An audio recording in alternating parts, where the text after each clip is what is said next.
எல்லாரும் நம்முடைய இடத்துல எழும்பி நிற்போம். எழும்பி நின்று அற்புதமான இயேசு நமக்கு செய்தவற்றை நாம் நினைத்து ஆண்டவரை ஒருமனப்பட்டு நாம் துதிப்போம், கர்த்தரை உயர்த்துவோம். கிருபையுள்ள பிதாவே, இயேசுவின் நாமத்தில் இயேசுவே, எங்களுக்கு நீர் செய்த காரியங்களை இன்றைக்கு நாங்கள் நினைக்க, உம்முடைய நாமத்தை மகிமைப்படுத்த நாங்கள் எல்லாம் ஒன்று கூடி வந்திருக்கிறோம். உம்முடைய பிள்ளைகளாய் ஆண்டவரே, கல்வாரி சிலுவையிலே எங்களுக்கு நீர் செய்து முடித்ததை நாங்கள் நினைத்து உம்மை துதிக்க, மகிமைப்படுத்த, நீர் எங்களுக்கு வாங்கி தந்த ஆண்டவரே அந்த சுதந்திரத்தை நாங்கள் நினைத்து பார்க்க ஆண்டவரே இன்றைக்கு நாங்கள் ஒன்று கூடி இருக்கிறோம். எத்தனை பேர் வாய்களை திறந்த ஆண்டவருக்கு ஸ்தோத்திரம் பண்ணுறீங்க? ஸ்தோத்திரம் ஆண்டவரே. இயேசு கிறிஸ்து உம்முடைய கல்வாரி சிலுவையிலே எங்களுக்காக பலியாகி எங்களுக்கு வேண்டிய எல்லாவற்றையும் எல்லா விதமான ஆசீர்வாதத்தையும் ஆண்டவரே வாங்கி தந்த இந்த நாளை நாங்கள் ஆசரித்து, ஓ ஸ்தோத்திரம், உமக்குண்டான பலிகளை நாங்கள் செலுத்த, உம்மை ஆராதிக்க, உம்மை மகிமைப்படுத்த ஆண்டவரே இயேசு எங்களுக்கு செய்தவற்றை நாங்கள் சொல்லி பாட, உம்மை உயர்த்த ஆண்டவர் இயேசு எங்களை இந்த இடத்துக்கு கொண்டு வந்திருக்கிறதற்காக நன்றி ஆண்டவரே. ஹல்லேலூயா, ஸ்தோத்திரம். இன்றைக்கு வர முடியாமல் ஏகப்பட்ட தடைகள் இருந்தோம். உம்முடைய பிள்ளைகள் அற்புதமாய் இயேசுவை மகிமைப்படுத்த இந்த இடத்துக்கு வந்திருக்கிறதற்காக உம்மை நன்றியோடு துதிக்கிறோம் ஆண்டவரே, ஸ்தோத்தரிக்கிறோம் ஆண்டவரே. இந்த நாளை நாங்கள் விசேஷப்படுத்துகிறோம் ஆண்டவரே.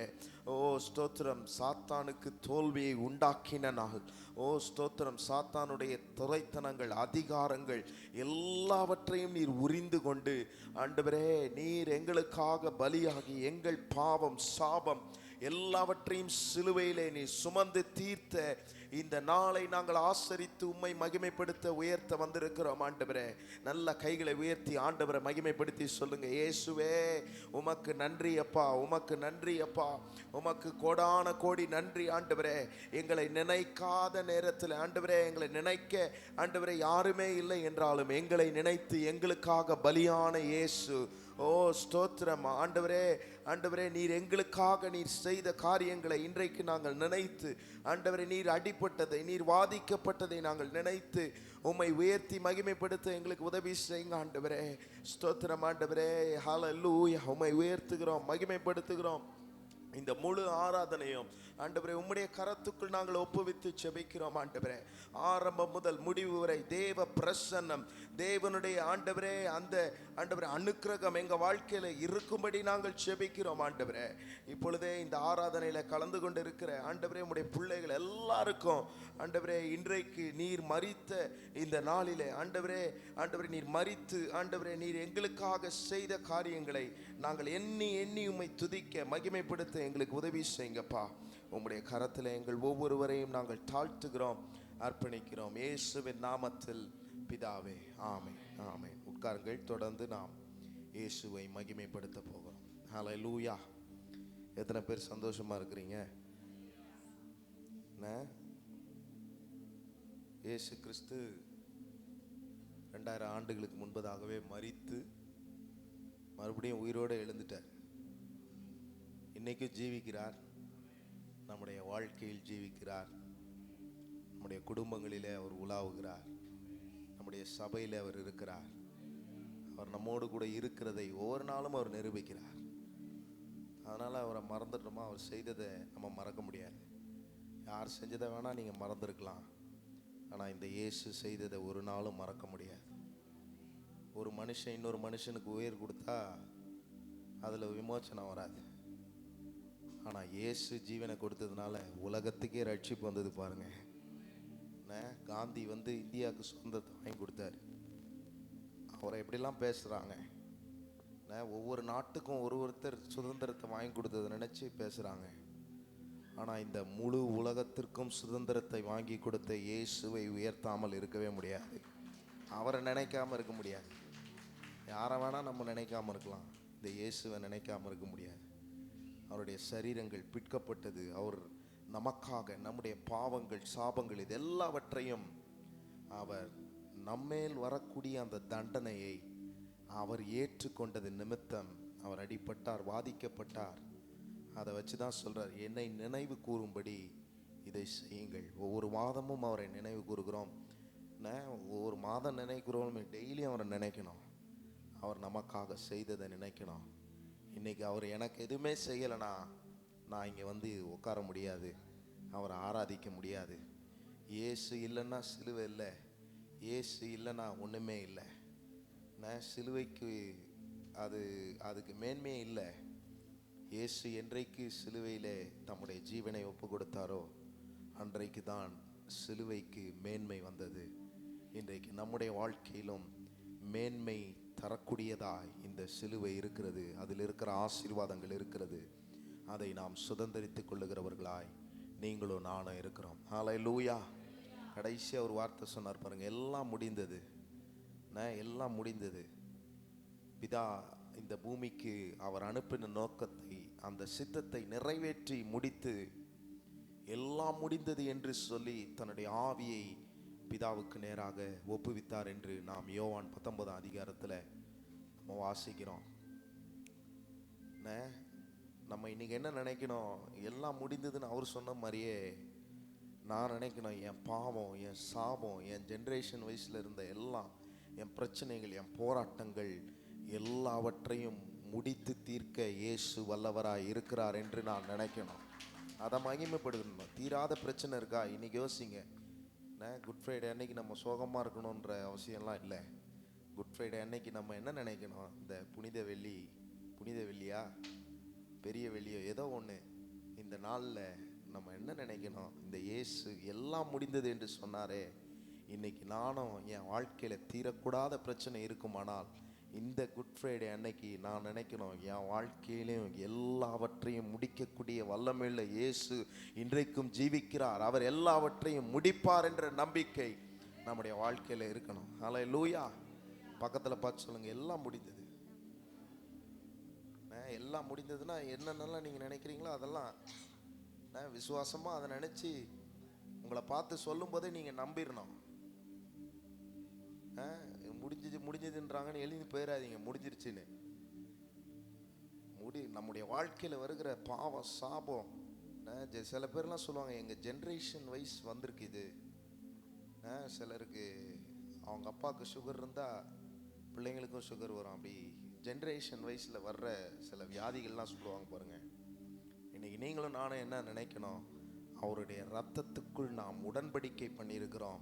அவருடைய இரத்தத்துக்குள் நான் உடன்படிக்கை பண்ணியிருக்கிறதுனால எல்லாவற்றையும் அந்த கண்டினியூஷன் என் வாழ்க்கையில் வராமல் தீர்க்க இயேசுவினால் முடியும். ஹல்லேலூயா. அவர் முடியும், அவர்னால் முடியும். அதை நம்பி ஆண்டவரை உயர்த்தி இப்போ ஒரு புது பாட்டை நம்ம பாட போகிறோம். நீங்கள் எல்லாரும் சேர்ந்து நீங்கள் பாடுவீங்கன்னு நான் நம்புகிறேன். என்ன பாஸ்டர் நீங்கள் பழைய பாட்டே பாட மாட்டீங்கன்ற மாதிரி பார்க்காதீங்க. புது பாட்டே நீங்கள் பழைய பாட்டு மாதிரி பாடுற ஆட்கள்.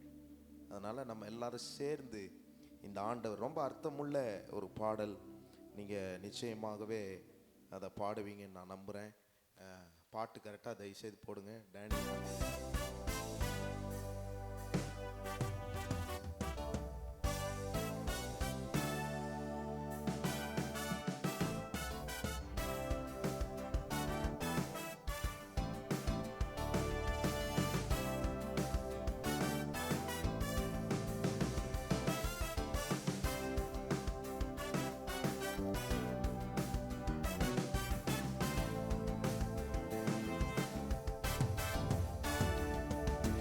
முடிந்தது, எல்லாம் முடிந்தது.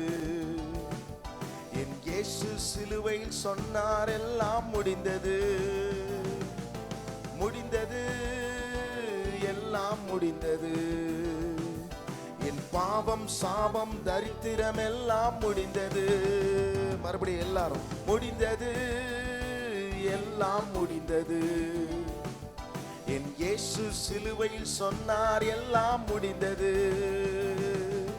முடிந்தது, எல்லாம் முடிந்தது.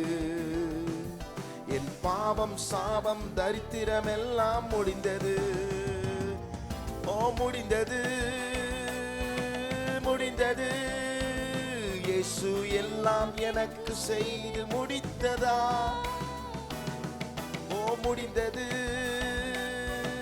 முடிந்தது. இயேசு எல்லாம் எனக்கு செய்து முடித்ததா. முடிந்தது, முடிந்தது, எல்லாம் எல்லாம் முடிந்தது. என் இயேசு சிலுவையில் சொன்னார் எல்லாம் முடிந்தது, முடிந்தது, எல்லாம் முடிந்தது. என் பாவம் சாபம் தரித்திரம் எல்லாம் முடிந்தது.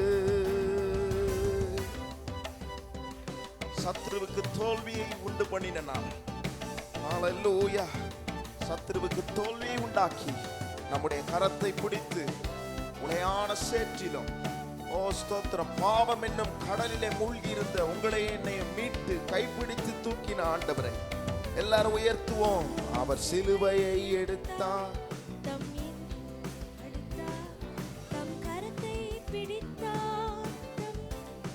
கொடுத்தார், சிலுவையை எடுத்தார், நம் எதிரியை அடித்தார், நம் கரத்தை பிடித்தார். மறுபடியும் சொல்வோம், அவர் சிலுவையை எடுத்தார், அடித்தார், நம் கரத்தை பிடித்தார். இயேசு சிலுவையை எடுத்தார், நம் எதிரியை அடித்தார், நம் கரத்தை பிடித்தார், தன் ஜீவனை கொடுத்தார். முடிந்தது, முடிந்தது, இயேசு எல்லாம் எனக்கு செய்து முடித்ததா. முடிந்தது, முடிந்தது, இயேசு எல்லாம் எனக்காய் செய்து முடித்ததா. மறுபடியும் சொல்லுவோம், முடிந்தது, முடிந்தது, முடிந்தது, இயேசு எல்லாம் எனக்கு செய்து முடித்ததா. ஹல்லேலூயா, முடிந்தது, ஓ முடிந்தது, இயேசு எல்லாம் எனக்காய் செய்து முடித்ததா. முடிந்தது, எல்லாம் முடிந்தது. என் இயேசு சிலுவையில் சொன்னார் எல்லாம் முடிந்தது. பாவ சாபம் முடிந்தது, எல்லாம் முடிந்தது. என் பாவம் சாபம் தரித்திரம் எல்லாம் முடிந்தது. நல்ல கைகளை தட்டி நமக்காக விலையை கொடுத்து, ஓ ஹல்லேலூயா, நம்மிடத்தை அவர் எடுத்துக்கொண்டு மரித்து மீண்டும் மூன்றாம் நாள் உயிர்த்தெழுந்து புதிய துவக்கத்தை உண்டு பண்ணின ஆண்டவரை மகிமைப்படுத்தி எல்லாரும் சொல்லி உயர்த்துவோம். நம் விலையை கொடுத்தார், நம் இடத்தை எடுத்தார், மீண்டும் உயிர்த்தார், புதிய துவக்கம் அளித்தார். நம் விலையை கொடுத்தார், நம் இடத்தை எடுத்தார், மரித்து மீண்டும் உயிர்த்தார், புதிய துவக்கம் அளித்தார். நம் விலையை கொடுத்தார், நம் இடத்தை எடுத்தார், மரித்து மீண்டும் உயிர்த்தார், புதிய துவக்கம் அளித்தார். நம் விலையை கொடுத்தார், நம் இடத்தை எடுத்தார், மரித்து மீண்டும் உயிர்த்தார், புதிய துவக்கம் அளித்தார். முடிந்தது, முடிந்தது, இயேசு எல்லாம் எனக்காய் செய்து முடித்ததா. ஓ முடிந்தது, முடிந்தது, இயேசு எல்லாம் எனக்காய் செய்து முடித்ததா. ஓ முடிந்தது, எல்லாம் முடிந்தது. என் இயேசு சிலுவையில் சொன்னார் எல்லாம், ஹல்லேலூயா, முடிந்தது.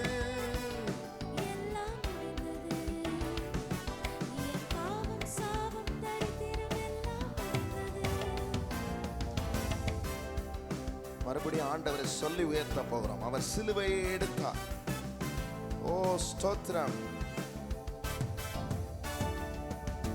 சிலுவையை எடுத்தார், நம் அடித்தார், நம் கரத்தை பிடித்தார், தன் ஜீவனை கொடுத்தார். அவர் சிலுவையை எடுத்தார்,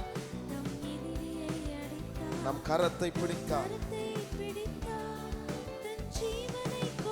மறுபடியும் சொல்லுங்க, அவர் சிலுவையை எடுத்தார்,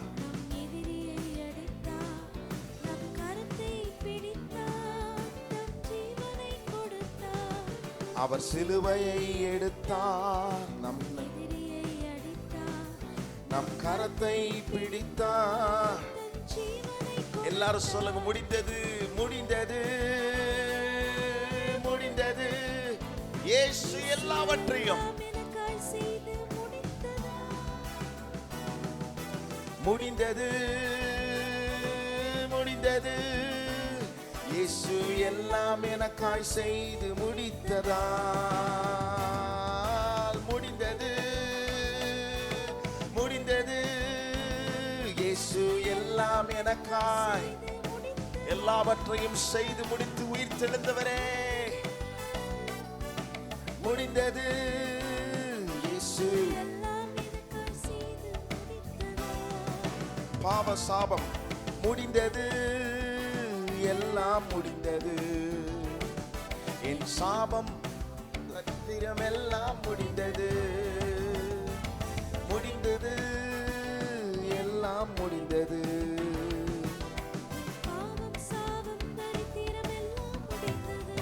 இத பாடுவோம், முடிந்தது, முடிந்தது, நேரம் முடிந்தது. என் சாபம் தரித்திரம் வியாதிக்கு நேரம் முடிந்தது. சொல்லுங்க வாய்களை திறந்து, நேரம் முடிந்தது. என் சாபம் தரித்திரம் வியாதிக்கு நேரம் முடிந்தது. மறுபடியும் எல்லாரும் சத்தத்தை உயர்த்தி, முடிந்தது, நேரம் முடிந்தது. என் சாபம் தரித்திரம் வியாதிக்கு நேரம் முடிந்தது. சத்தத்தை உயர்த்தி, முடிந்தது, நேரம் முடிந்தது. என் சாபம் தரித்திரம் வியாதிக்கு நேரம் முடிந்தது. நல்ல கரம் தட்டி ஹல்லேலூயா. தரித்திரத்தை முடிய பண்ணுகிறவர். தரித்திரன்றது எவ்வளவு பெரிய வார்த்தை பாருங்க. சாதாரணமா அதை இப்படி சொல்ல மாட்டாங்க. ஊர்ல எல்லாம் சொல்லுவாங்க, தரித்திரம் வந்துட்டான் பாரு அப்படின்னு. என்ன சொல்ல மாட்டாங்க, அப்படி பேசிக்குவாங்க. இந்த பெரிய வார்த்தை. ஆனால் இன்னைக்கு உங்களுக்கு எனக்கு இருக்கிற ஒரு நம்பிக்கை, என்ன நம்பிக்கை? இந்த இயேசு சிலுவையில் என் தரித்திரத்தை முறியடித்தார். தரித்திரம்னா பாவர்ட்டி. அந்த ஒரு நிலை பாருங்க. நீங்களாம் அப்படியா இருக்கிறீங்க, எப்படி வந்திருக்கிறீங்க பாருங்க. குட் ஃப்ரைடே அன்னைக்கு நம்மளை ஆண்டவர் நல்லா வச்சிருக்கிறாரு. அதுக்கே மிகப்பெரிய நம்ம பழைய வாழ்க்கையில் நம்ம இருந்தோம்னா நம்ம எப்படி இருந்திருப்போன்னே நமக்கு தெரில. ஒருவேளை இன்னைக்கு உயிரோடு இருப்பாமான்னு கூட நமக்கு தெரியாது. ஆனால் இன்னைக்கு இந்த இயேசு என் தரித்திரத்தை சிலுவையில் நீக்கினார். ஹல்லேலூயா. அவர் சிலுவைக்கு போனதுனால தான் அதை சொல்ல முடியாது. அந்த வசனம் வருது பார்த்தீங்களா, அவருடைய தழும்புகளினாலே நீங்கள் குணமானீர்கள். வியாதிக்கு முற்றுப்புள்ளி வச்சாரு, தரித்திரத்துக்கு முற்றுப்புள்ளி வச்சாரு, எல்லா காரியத்துக்கும் முற்றுப்புள்ளி வைத்து, சத்துருக்கு முற்றுப்புள்ளி வச்சாரு பாருங்க. எல்லாத்துக்கும் முற்றுப்புள்ளி வைத்து மறுபடியும் 3ஆம் நாள் ஜீவனோடு எழுந்து இன்றும் ஜீவிக்கிறார், என்றும் ஜீவிப்பார். இனியும் நம்முடைய வாழ்க்கையில ஜீவிக்கிறவராகவே இருந்து நம்முடைய வாழ்க்கையை நடத்தக்கூடிய எல்லா அனுகூலமான காரியத்தையும் இந்த இயேசு செய்து தர போதுமானவராக இருக்கிறார். ஹல்லேலூயா. யோவான் 19ஆம் அதிகாரத்தில் அது அப்படியே தொடர்ந்து வாசிச்சுட்டே வந்தீங்கன்னா, முடிந்ததுன்னு சொல்றதுக்கு அப்புறம் அவர் தன்னுடைய ஜீவனை ஆவியை ஒப்பு கொடுத்த பிறகு அதில் வர்ற வசனங்களை நான் வாசிக்கும் போது எனக்கு மைண்டில் இப்படி ஒரு தாட் வந்துச்சு. அந்த வசனத்தில் பாருங்க, ஏசப்பா கூட 2 கல்லனுங்க இருப்பாங்கள்ல சிலுவையில். ஏசப்பாவுக்கு உயிர் போயிடுச்சு. எப்பவுமே ரோமில் 6 மணிக்கு மேலே 6 மணிக்குள்ளே இது பண்ணிடலாம். ஆனால் இது போய் கேட்குறாங்க, ஏன்னா ஓய்வு நாளுன்றது அந்த வசனத்தில் வாசிச்சிங்கன்னா அது உங்களுக்கு புரியும். ஓய்வு நாளுன்றதுனால உடனடியாக அடக்கம் பண்ணிடணும் அப்படின்னு சொல்லிட்டு இப்போ கேட்குறாங்க. இப்போ கேட்ட உடனே அந்த பக்கத்தில் இருந்த 2 கல்லனுங்க இருக்காங்க பாருங்க, அவங்க சாவலை, மரித்து போகலைன்ன உடனே அவங்க முட்டி இருக்குல்ல, அந்த எலும்பை உடைச்சி விட்றாங்க. உடைச்சி விட்டு அதுக்கப்புறம் அவங்க மரித்து போனோடனே, இதில் என்ன விசேஷம் இருக்குன்னா, தீர்க்க தரிசனத்தில் ஒரு வசனம் இருக்குது. அவருடைய எலும்புகள் எதுவுமே ஆகாதுன்னு சொல்லி இவர் ஏசப்பாக்கு பாருங்க, அவருடைய விழாவில் குத்தி அந்த விழாவில் தன்னுடைய கடைசி சொட்டு ரத்தம் முடிகிற வரைக்கும் அந்த ரோம போர்ச்சேவகர்கள் கொடூரமாய், மிக கொடூரமாய் தன்னுடைய சரீரம் பிற்கப்படுகிற அளவுக்கு மிக கொடூரமான விதத்தில் நடந்து கொண்டு, லிட்ரலி இது ஒரு ஒரு ப்ரூட்டல் மர்டர் தான். அது ஒரு ஒரு ஒரு மிகப்பெரிய கொலை தான் அது. அப்படி செய்து அவருடைய சரீரெல்லாம் பிற்கப்பட்டது. ஒவ்வொரு இடமும் சதைகள்லாம் பிற்கப்பட்டது. கொஞ்சம் யோசிச்சு பாருங்க. பாஸ்டர் சொல்லும்போது சொல்லிட்டு இருந்தாரு, இந்த 21 நாள் சிலுவை தியான ஜெபத்தில், இப்போ இருக்கிற இந்த வெயிலை தாங்க முடியல பாருங்க. இந்த வெயிலில் நம்ம போனாலே நம்ம உடம்பெல்லாம் சும்மா சாதாரணமாக இருந்தாலே சுடுது, கால்லாம் எரிச்சல் ஆகுது. ஆனால் அந்த உச்சி வெயிலில் இயேசு கிறிஸ்து தன்னுடைய காயங்களோடு அவர் சிலுவையில் தொங்கின போது, அவர் தலையில் அந்த முட்கிரீடத்தை வைக்கும் போது அந்த முள் வந்து இங்கே வைக்கிற அந்த முள் 14 இன்ச்சு நினைக்கிறேன். அந்த முள் இந்த கண்ணு கிட்ட வந்து அது எட்டி பார்க்கும். அதை எட்டி பார்க்குற அளவுக்கு அவ்வளோ வேதனைகள் தன்னுடைய சரீரத்தில் அவர் பாடுபட்டு பிதாவினுடைய சித்தத்தை நிறைவேற்றுவதற்காக, அவர் எதற்கு வந்தாரோ அந்த சித்தத்தை நிறைவேற்றுவதற்காக உங்களுக்காகவும் எனக்காகவும் பாடுபட்டு அவர் சிலுவையிலே தொங்கினார். அந்த காட்சிகளை நினைக்கும் போது உருகாத நெஞ்சமும் உருகும். எதற்கு இது செஞ்சார்? யாரா ஒருத்தருக்காக செஞ்சாரா? இல்லை இல்லை இல்லை. நான் சொன்னேன் பார்த்தீங்களா, ஒரு கண்ட்ரிக்கு ஃப்ரீடம் வேணும்னா, இண்டிபெண்டன்ஸ் வேணும்னா, அந்த கண்ட்ரிக்காக உழைக்கிறவங்கள இன்னும் பெருமையாக பேசுகிறாங்க. ஆனால் இந்த இயேசு இந்த மனு குலத்துக்கே, முழு மனு குலத்துக்கே ரட்சிப்பை வாங்கி தந்து மீட்டெடுத்து, பாவத்திலும் சாபத்திலும் தரித்திரத்திலும் எல்லா காரியத்திலும் இருந்து மீட்டெடுந்து, விசேஷமாக சத்துருக்கிட்ட இருந்து நம்ம மீட்டெடுத்தாருங்க. ஒரு இடத்துல நான் வாசிக்கும் போது, மோசேயினுடைய சரீரத்தை பிசாசு தான் வச்சுருந்தான் அந்த காலகட்டத்தில். ஏன்னா அவன் பூமிக்கு அதிபதி பார்த்தீங்களா. அவனுக்கு அந்த அந்த அந்த நம்ம மரித்த பிறகு அந்த அந்த சரீரத்துக்கு உரிமை வந்து அவங்ககிட்ட தான் இருந்துச்சு. அப்போது ஒரு தூதன் போய், மிகாவேல்னு நினைக்கிறேன், அவர் போய் அந்த அந்த என்ன சொல்கிறது, லூசிஃபர்கிட்ட தர்க்கம் பண்ணுறார். அந்த சரீரத்தை, அந்த இறந்து போன அந்த சரீரத்தை கேட்டு தர்க்கம் பண்ணுறார். அப்படின்னா என்ன அர்த்தம்?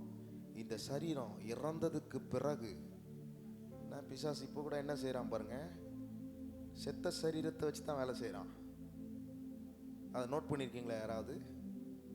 செத்த சரீரத்தை வச்சு தான் இன்னொரு சரீரத்துக்குள்ளே போகிறான். ஒன்றுமே இல்லாத சிலையை வச்சு தான் இன்னொரு சரீரத்துக்குள்ளே அவன் காரியத்தை செய்கிறான். அவ்வளோ உரிமை இருக்குது அவனுக்கு, இந்த உலகத்தில் அதிபதி. ஆனால் இன்னைக்கு உங்களுக்கும் எனக்கும் இருக்கிற ஒரு நிச்சயம், நான் இன்றைக்கு மரித்தாலும் நித்தியமாக வாழக்கூடிய இடத்திற்கு எனக்காக விலை செலுத்தி இயேசு நம்முடைய சரீரத்தை வாங்கி இருக்கிறார். ஹல்லேலூயா! எவ்வளோ பெரிய மேன்மைங்க இது. அவங்ககிட்ட நம்ம சரீரம் போச்சுன்னா என்ன ஆகும்? இந்த உலகத்தில் இருக்கிறவங்களுக்கெல்லாம் இன்னும் இதை அறிந்து கொள்ளவில்லை, இது இன்னும் புரிஞ்சு கொள்ளலை. நரகத்துக்கு அவன் சரீரத்தை கொண்டு போக விடாமல் இன்றைக்கு இயேசு தம்முடைய கடைசி சொட்டு ரத்தத்தை சிந்தி உங்களையும் என்னையும் மீட்டெடுத்திருக்கிறார் என்பது இவ்வளோ பெரிய பாக்கியங்க. இதை நினைக்காம இருக்கவே முடியாது. இப்படிப்பட்ட காரியங்களை யார் நமக்காக செய்வார்? இயேசு நமக்காக செய்து முடித்திருக்கிறார். இன்றைக்கு அவர் முற்றுப்புள்ளி வைத்த காரியத்தெல்லாம் யோசிச்சு பார்த்தாலே போதும்.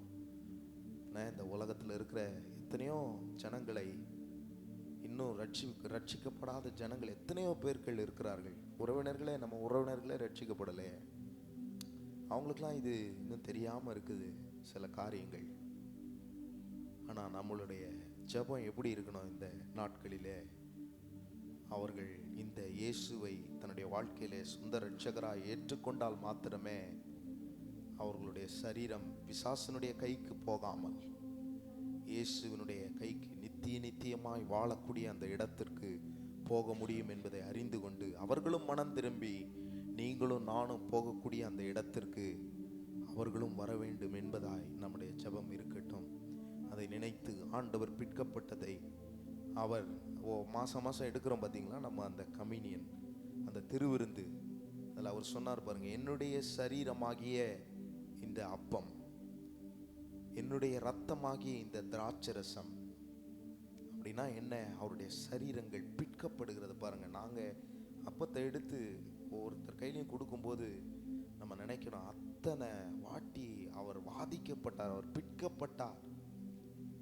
அவருடைய ரத்தம், அவர் நம்ம அதை பானம் பண்ணும்போது அவருடைய கடைசி சொட்டு ரத்தம் வரைக்கும் நமக்காக சிந்தினார் என்பதை நினைத்து ஆண்டவரை நாம் உயர்த்தணும், ஆண்டவரை மகிமைப்படுத்தணும். இப்பொழுது வரப்போகிற இந்த பாடல் நிச்சயமாகவே ரொம்ப அருமையான பாடல். இது எல்லாரும் சேர்ந்து பாடி ஆண்டவர் நாமத்தை நாம் மகிமைப்படுத்தணும். உயிரோடு இருக்கும் நாள் வரைக்கும் யாரை மறக்கிறோமோ இல்லையோ, இந்த ஆண்டவர் இயேசு நம்முடைய வாழ்க்கைக்கு செய்ததை மறவாமல் நினைத்து ஆண்டவரை நல்லவர் என்று சொல்லி, அவர் செய்த எல்லா காரியத்தையும் நினைத்து மேன்மை பாராட்டி சொல்லி பாடுவோம்.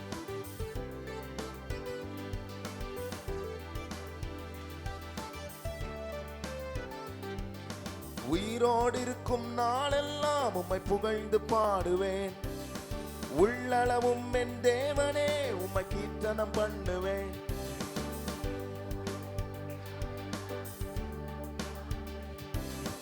உள்ளளவும் என் தேவனே உம்மை கீர்த்தனம் பண்ணுவேன். எனக்காய் மரித்த என் தேவன் நீரே, உந்தன் அன்பை விட்டு விலகி நான் எங்கே போவேன்? எந்தன் வாழ்நாளெல்லாம் உம்மை கடைசி மூச்சிலும் சொல்வேன், இயேசு நல்லவர் என்று. எனக்காய் மரித்த என் தேவன் நீரே, உந்தன் அன்பை விட்டு விலகி நான் எங்கே போவேன்? எந்தன் வாழ்நாளெல்லாம் கடைசி மூச்சிலும்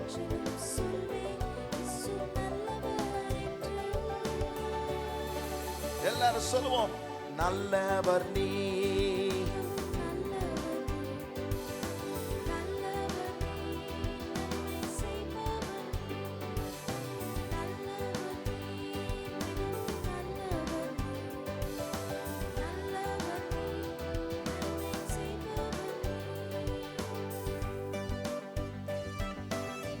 என்னை வாழ வைப்பதற்காகவே நம்முடைய ஜீவனை கொடுத்து அவர் நமக்காக பலியானதை நினைத்து ஆண்டவரை மகிமைப்படுத்தி நாம் எல்லாரும் இந்த நேரத்தில் அவரை உயர்த்துவோம். Thank you Jesus. என்னை வாழ வைக்க ஒப்பு கொடுத்தீர், உம்மையே வாதிக்க கொடுத்தீரே திருவுடலை எனக்காய். என்னை வாழ வைக்க ஒப்பு கொடுத்தீர், உம்மையே வாதிக்க கொடுத்தீரே திருவுடலை எனக்காய். உங்க அன்பு பெரியதே, உந்தன் அன்பு பெரியதே, உந்தன் அன்பு பெரியதே, உந்தன் அன்பு பெரியதே, ஈடிணையற்றதே. உங்க கிருபை பெரியதே, உங்க கிருபை பெரியதே, உந்தன் கிருபை பெரியதே, உந்தன் கிருபை பெரியதே. கிருபையான இயேசுவே உயர்த்துவோம், நல்லவர் நீ, நல்லவரே,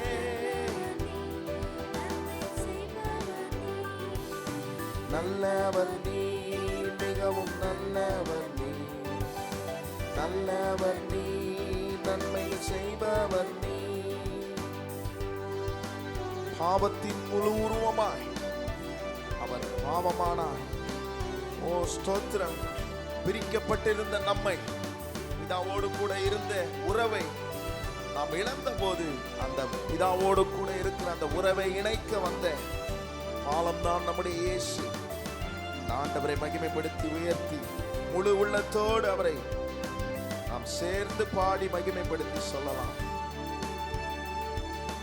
பாவத்தின் முழு உருவமாய் நீர் பாவமானீரே, பிரிக்கப்பட்டீரே என்னை இணைத்திடவே. பாவத்தின் முழு உருவமாய் பாவமானீரே,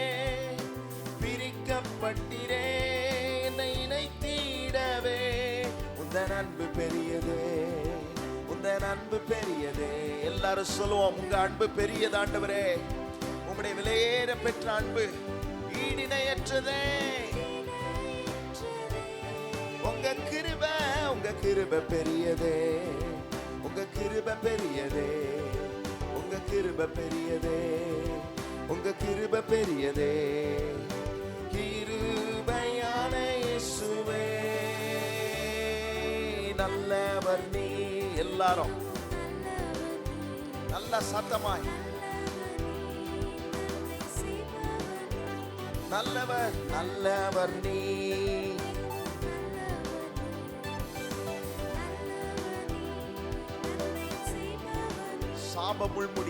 சாப முள்முடியை உம் சிரசினில் சுமந்தீரே. சாபமாய் தொங்கினீரே என்னை ஆசீர்வதிக்கவே. சாப உம்முடைய சிரசினில் நம்மை ஆசீர்வதிக்க. உங்க அன்பு பெரியதே. உங்க அன்பு பெரியதே. உங்க அன்பு பெரியது ஈடிணையற்றதே. சொல்லுங்க, உங்க கிருபை பெரியதே. ஓ ஜீசஸ்.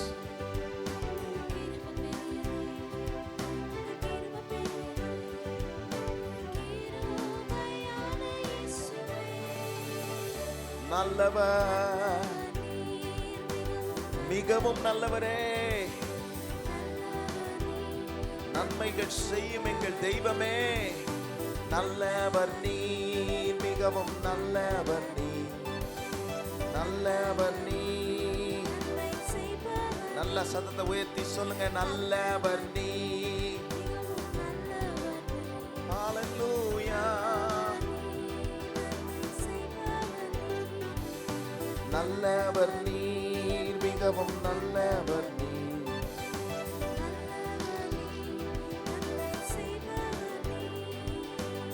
நம்முடைய அனைத்து தீமையும் அவர் மேல் வந்ததினாலே அவருடைய அனைத்து நன்மைகளும் என் மேல் வந்தது என்று ஆண்டவரை உயர்த்தி மகிமைப்படுத்தி, ஆண்டவரே சிலுவையிலே மரித்ததின் மூலம் இந்த சிலுவையின் மேன்மைகளை நாங்கள் சுதந்தரித்தோம் என்று நாம் எல்லாரும் நம்முடைய இடத்துல எழுப்பி நின்று சொல்லி உயர்த்துவோம். எந்த அனைத்து தீமையும் உம்மேல் வந்ததால் உந்தன் அனைத்து நன்மையும் என் மேல் வந்தது. எத்தனை பேர் உணர்ந்து, அனைத்து தீமையும் உம்மேல் வந்ததால் உந்தன் அனைத்து நன்மையும். மறுபடியும் சொல்லுங்க, எந்த அனைத்து தீமையும் உம்மேல் வந்ததால் உந்தன் அனைத்து நன்மையும். எங்க மேல, எங்க சந்ததிகள் மேல உந்தன்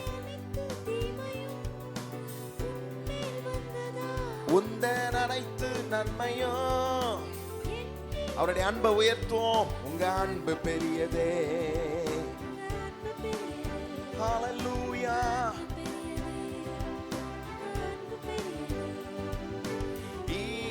ஈடிணையற்றதே உங்க கிருபை.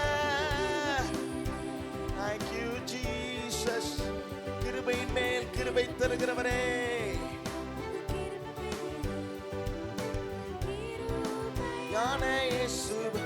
நல்ல சத்தத்தை உயர்த்தி, நல்லவரே நல்லவர் நீ.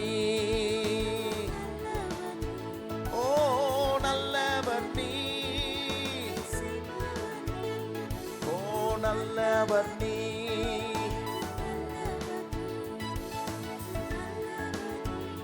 நன்மைகள் செய்வ நீங்க மாத்திரம் சொல்லுங்க, நல்லவர் நீ.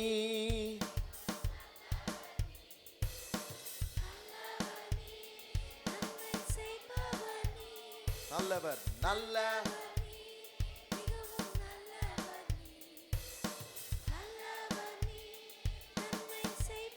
இன்னும் சத்தமா சொல்லுங்க, நல்ல. பின்னாடி இருக்கிற எல்லாரும் சத்தத்தை உயர்த்தி,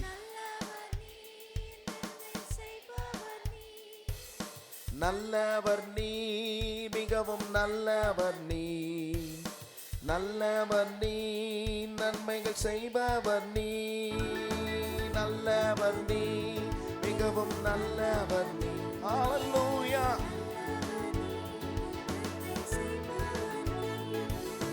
நல்லவர் நீர், மிகவும் நல்லவர் நீர், நல்லவர் நீர், நன்மைகள் செய்பவர் நீர், நன்மை செய்யும் எங்கள் தெய்வமே. நன்மைக்கு மாத்திரம் வேற யாரையுமே நாங்க ஆண்டவரே உதாரணமாய் காண்பிக்க முடியாது. எங்க வாழ்க்கையில நன்மை செய்யக்கூடுமானால் ஆண்டவரே அது எங்கள் இயேசு மாத்திரமே எங்களுக்கு நன்மை செய்ய முடியும். காரணம் என்ன? நமக்கு நன்மை செய்கிறவர்கள் நம்மிடம் பிரதிபலனை எதிர்பார்ப்பார்கள். ஆனால் இந்த இயேசு நம்மிடம் எந்த பிரதிபலனையும் எதிர்பார்க்காமல், நான் இந்த உலகத்தில் நல்ல வாழ்க்கையை வாழ வேண்டும், நல்லா இருக்க வேண்டும் என்பதற்காகவே தம்முடைய ஜீவனை ஒப்புவித்த ஆண்டவர் இயேசு. அவருக்கு நிகர் ஒன்றுமே இல்லை. அவருடைய அன்பு எவ்வளவு விலையேற பெற்றதுங்க. இன்னைக்கு அவர் அன்பை நினைச்சு பாருங்க, எவ்வளவு விலையேற பெற்றதா இருக்குது. அது தெய்வீக அன்பு. அவருடைய அன்புக்கு ஹீப்ருல அகாப்பே என்று சொல்லுவார்கள். அப்படி என்றால் தெய்வீக அன்பு. இந்த அன்புக்கு இணையா எந்த அன்பையுமே கொண்டு வர முடியாது. எல்லா அன்புமே ஒரு நாள் ஃபெயில் ஆகும், தோற்று போகும். ஆனா இயேசுவின் அன்பு என்றைக்கும் நிலை நிற்கிற அன்பாய் இருக்கிறது. என்றைக்குமே அந்த அன்பு மாறவே மாறாது. மாறாத அன்புன்னு சொல்லணும்னா அது இயேசுவின் அன்பு மாத்திரம்தான். எத்தனை பேர் இந்த அன்பை ருசித்திருக்கிறீர்கள் உங்க வாழ்க்கையில? அவர் நமக்காக சாபமாயி தொங்கினாரே, பிடிக்கப்பட்டாரே தன்னுடைய சரீரத்தில் நமக்காக. அதுதான் ரொம்ப விசேஷம். இந்த உலகத்தில் இருக்கிற எல்லாருக்காகவும், மாம்சமான யாவருக்கும் தேவனாகிய கர்த்தர் அவர். பிதாவோடு கூட தூரமாக்கப்பட்ட அந்த உறவை ஒன்றிணைக்க சிலுவையிலே ஆணிகள் கடாவப்பட்டு, விலாவிலே குத்தப்பட்டு, தன்னுடைய சரீரத்தில் ஒரு சொட்டு ரத்தம் இல்லாமல் தம்முடைய ஜீவனை தந்து 3ஆம் நாள் உயிரோடு எழுந்த இயேசு இன்றைக்கும் ஜீவனோடு இருக்கிறார், என் வாழ்க்கையில் இருக்கிறார். ஹல்லேலூயா. எத்தனை பேர் நம்புறீங்க? ஓ ஸ்தோத்திரம். உங்க வாழ்க்கை ஒருவேளை செத்து போன நிலைமையா இருக்குதா? உங்க சரீரம் செத்து போன நிலைமையா இருக்குதா? உங்க கர்ப்பம் செத்து போன நிலைமையா இருக்குதா? இன்னைக்கு சொல்லுங்க, இயேசு எனக்குள் ஜீவிக்கிறார். நல்ல சத்தத்தை உயர்த்தி சொல்லுங்க, இயேசு எனக்குள் ஜீவிக்கிறார். ஓ ஸ்தோத்திரம். ஜீவிக்கிற இயேசு, அவரால் செய்ய முடியாத ஒண்ணுமே இல்லைங்க. ஹல்லேலூயா. அவரால் செய்ய முடியாத ஒண்ணுமே இல்லை. யூதாஸ் காரியத்தை நினைச்சான், இயேசுவை காட்டி கொடுத்துட்டா, இயேசுக்கு தான் நிறைய பவர்ஸ் இருக்கு, வல்லமை இருக்கு, அந்த 30 காசை வாங்கிட்டு, நான் நினைக்கிறேன் இதை, அந்த 30 வெள்ளி காசுகளை வாங்கி கொண்டு எப்படியும் இயேசும் தப்பிச்சுப்பாரு, நம்மளையும் தப்பிக்க விட்டுருவாரு அப்படின்ற அந்த எண்ணத்தோட அவன் காட்டி கொடுக்கும்படி அவன் காரியங்களை செய்திருக்கலாம். இயேசு அந்த காலகட்டத்தில் பலி எப்படி செய்தார்கள் பாருங்க. ஒவ்வொரு பாவத்துக்கும் ஒவ்வொரு பலியை செய்தார்கள்.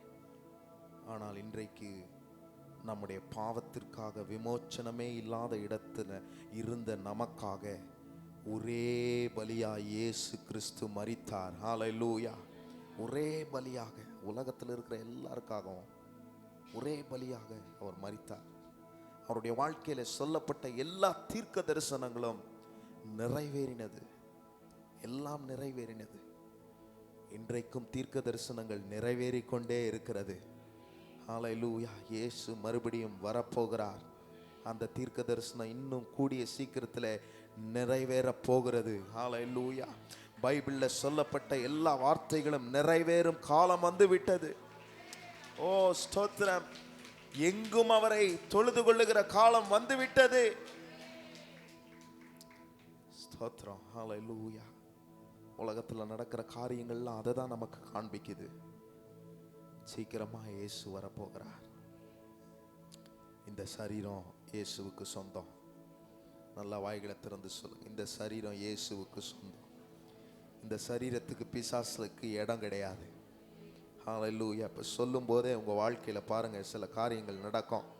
இந்த சரீரம் இயேசுவுக்கு சொந்தம். ஹல்லேலூயா. என் பிள்ளை இயேசுவுக்கு சொந்தம்.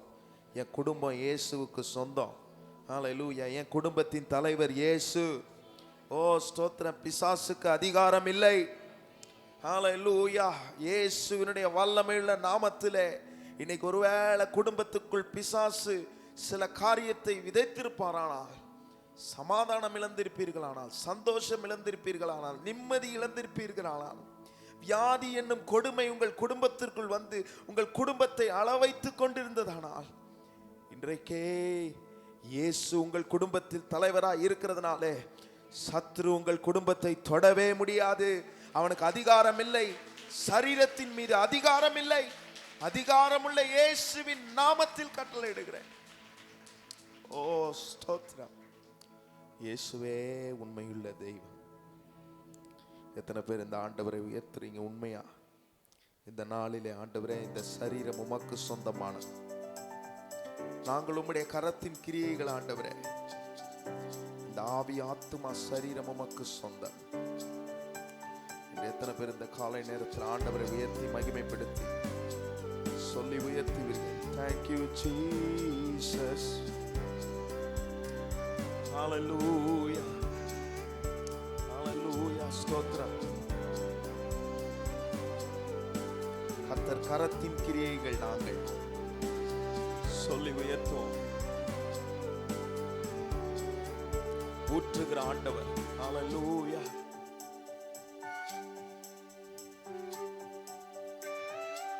கர்த்தர் கரத்தின் கிரியைகள் நாங்கள், கிருபை எங்கள் மேல் ஊற்றுவீரே.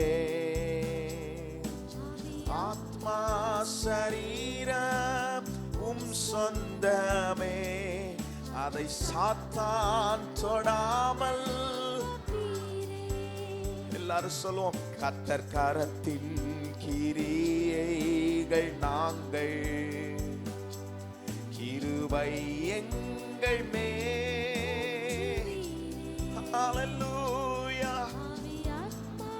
நல்ல பிசாசு கேட்கிற மாதிரி சொல்லுங்க, அதை சாத்தான்.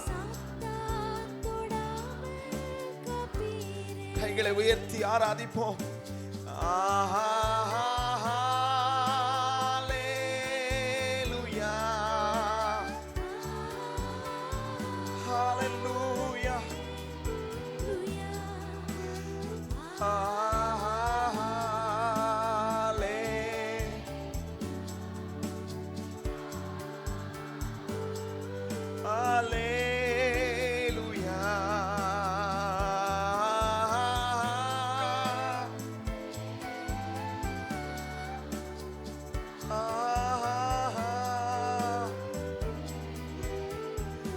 எங்கள் தெய்வமே,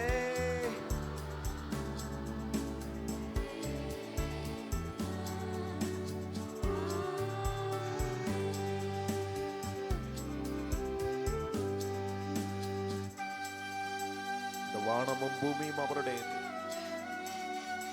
இந்த உலகத்தை உண்டாக்கின இயேசு, உலகத்தை படைத்து உலகத்தில் இருக்கிற ஜீவன்கள் எல்லாவற்றையும் படைத்த ஆண்டவர். பிதா தம்முடைய குமாரனை நமக்காக தந்து நமக்கு மீட்பை உண்டாக்கி சாத்தான் ஒருபோதும் நம்மை தொடாமல் காத்திருக்கிற சர்வ சிருஷ்டிகரை உயர்த்தும். சிருஷ்டி எஜமான நீரே, சர்வ சிருஷ்டியை காப்பவர், எங்களை காப்பவர் நீர்தான். இதயத்தில்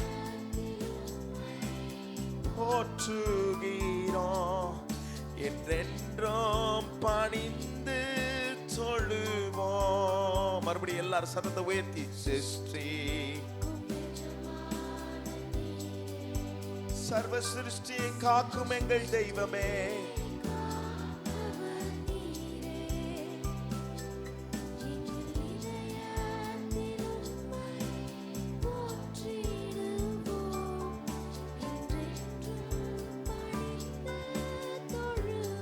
நல்ல சத்தத்தை உயர்த்தி ஆராதிப்போம்.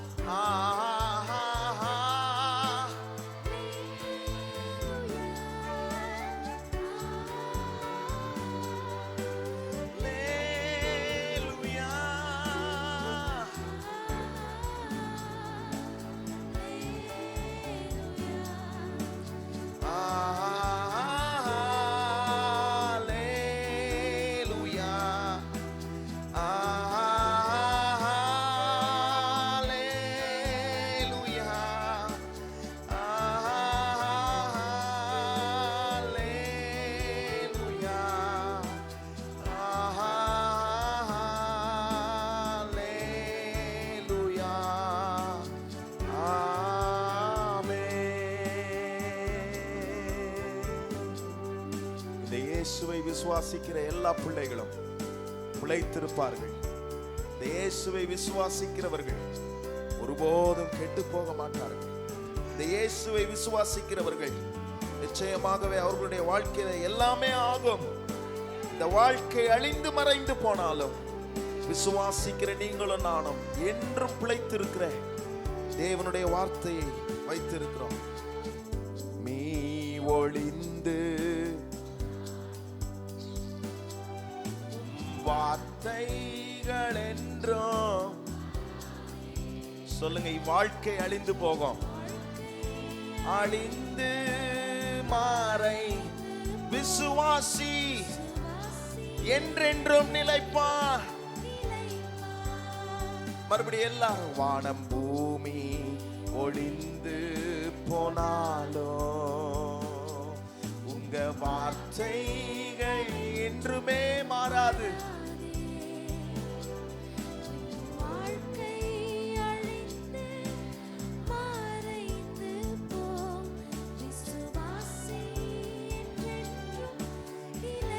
நல்ல ரெண்டு கரத்தை உயர்த்தி சொல்லுவோம்.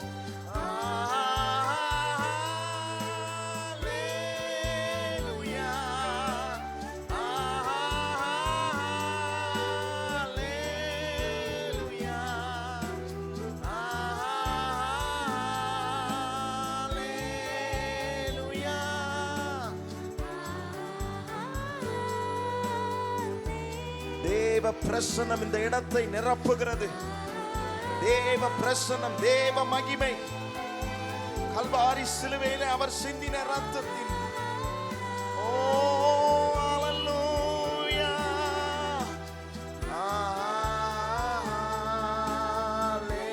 ஹல்லேலூயா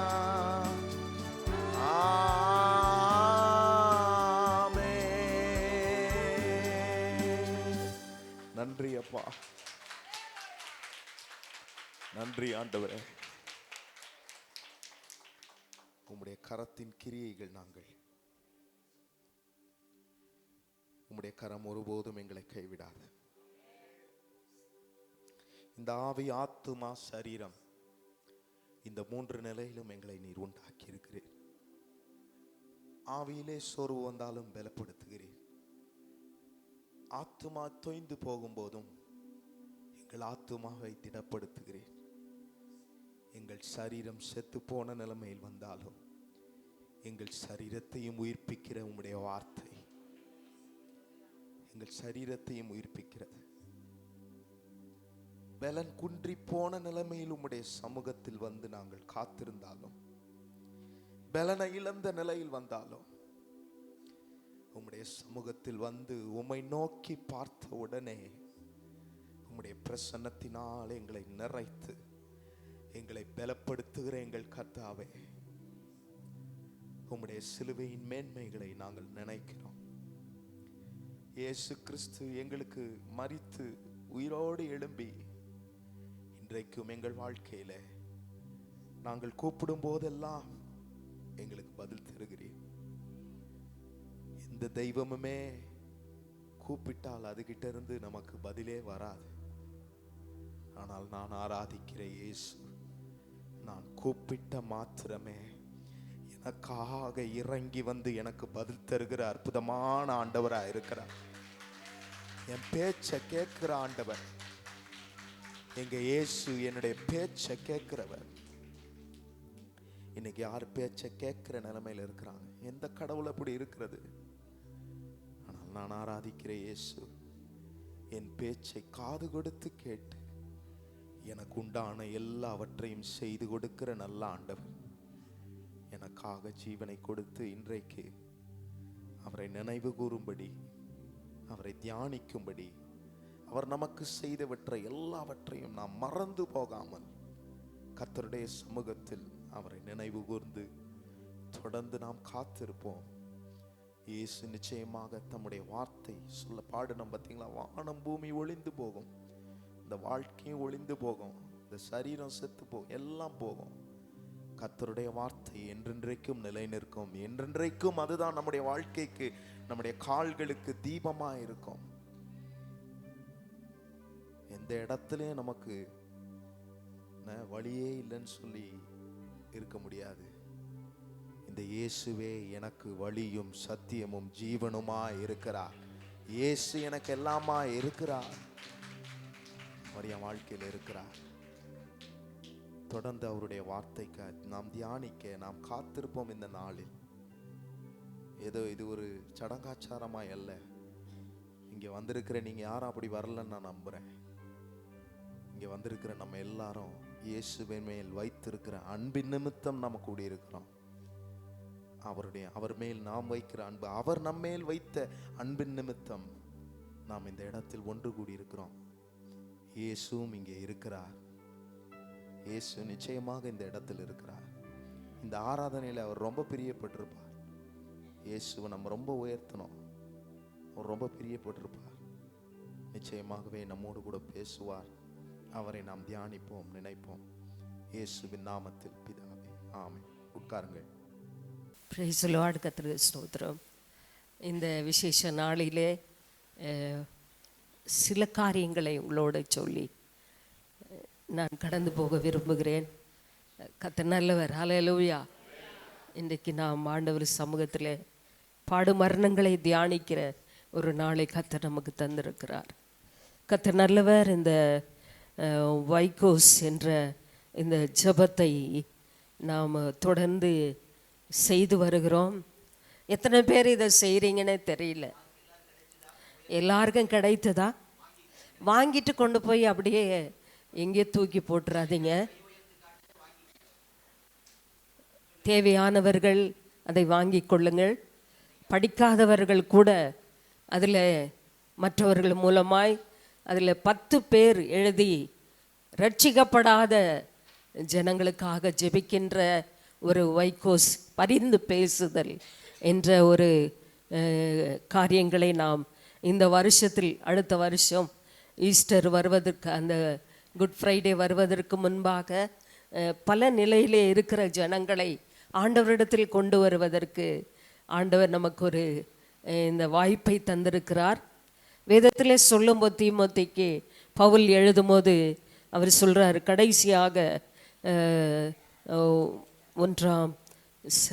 தீமோத்தி 1 தீமோத்திலே வாசிக்கும்போது, எல்லா ஜனங்களுக்காக நாம் பிரதானமாய் சொல்லுகிற புத்தி என்னவெனில், 2ஆம் அதிகாரம் 1ஆம் வசனத்தில் பவுல் இப்படி சொல்லுகிறார், எல்லா மனுஷருக்காகவும் விண்ணப்பங்களையும் ஜெபங்களையும் வேண்டுதல்களையும் ஸ்தோத்திரங்களையும் பண்ண வேண்டும் என்று சொல்லி இந்த பகுதியில் நம்ம வாசிக்கின்றோம். இங்கே எல்லாரும் கேளுங்க.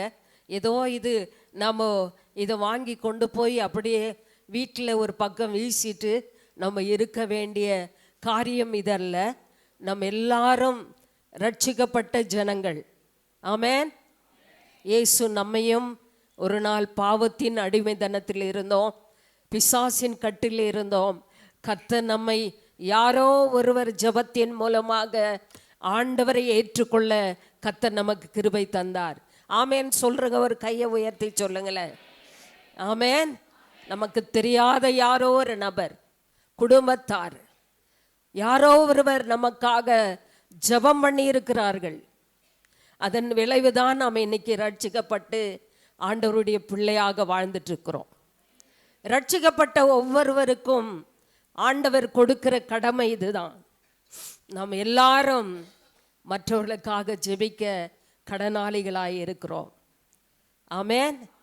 ஆமாம், அது நம்ம இந்த இந்த வைக்கோஸ் என்ற ஜெபம் இதில் 10 நபர்கள் போட்டிருக்கு. ஆண்டவருடைய சிலுவை காயங்களிலே அவருடைய பேர்களை எழுதி, எல்லாரும் பாருங்க, 10 நபர்களை இந்த கோடிட்ட இடங்களிலே நீங்கள் உங்கள் சொந்தமோ உங்கள் கூட பிறந்தவர்களோ இல்லை உங்கள் பக்கத்தில் இருக்கிறவர்களோ இல்லை நீங்கள் வேலை செய்கின்ற ஸ்தலங்களில் இருக்கிறவர்களோ, அதாவது நீங்கள் என்ன செய்யணும்னா, நம்ம யாரெல்லாம் ஆண்டவர் எல்லாரும் ரட்சிக்கப்படணும். சிலர் இவங்களுக்காக ஜெபிக்கிறேன் அப்படின்ட்டு பேரை எழுதி வச்சுக்குவாங்க. அன்பினாலே மற்றவர்கள் மேல் இருக்கிற கரிசனையின் மூலமாக அந்த பேரை எழுதி வைத்து நீங்கள் இந்த வருஷம் முழுவதும் அவர்கள் ரட்சிக்கப்படும் வரைக்கும் தொடர்ந்து ஒரு தினந்தோறும் ஒரு 10 நிமிஷம் இதை எடுத்து தினம் ஜெபம் பண்ணுங்க. கர்த்தர் நிச்சயமாக அந்த ஆத்துமாவை சந்திப்பதிலே அதில் எந்த சந்தேகமும் இல்லை. இன்றைக்கு நாம் செய்கிற இந்த பொருத்தனை, இந்த ஜெபம் தொடர்ந்து நாம் செய்ய வேண்டும். அதாவது ஆண்டவர் சிலுவையில் பாடுபட்ட இந்த நாளிலே இது குறிப்பாக நாம் இதை வைத்து ஜெபிக்க ஆரம்பிக்கிறோம்.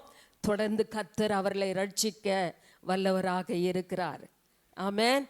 ஆமாம், ஜெபிக்கிறவங்க வாழ்க்கையில் நிச்சயமாக மாற்றத்தை ஆண்டவர் கொண்டு வருவார்.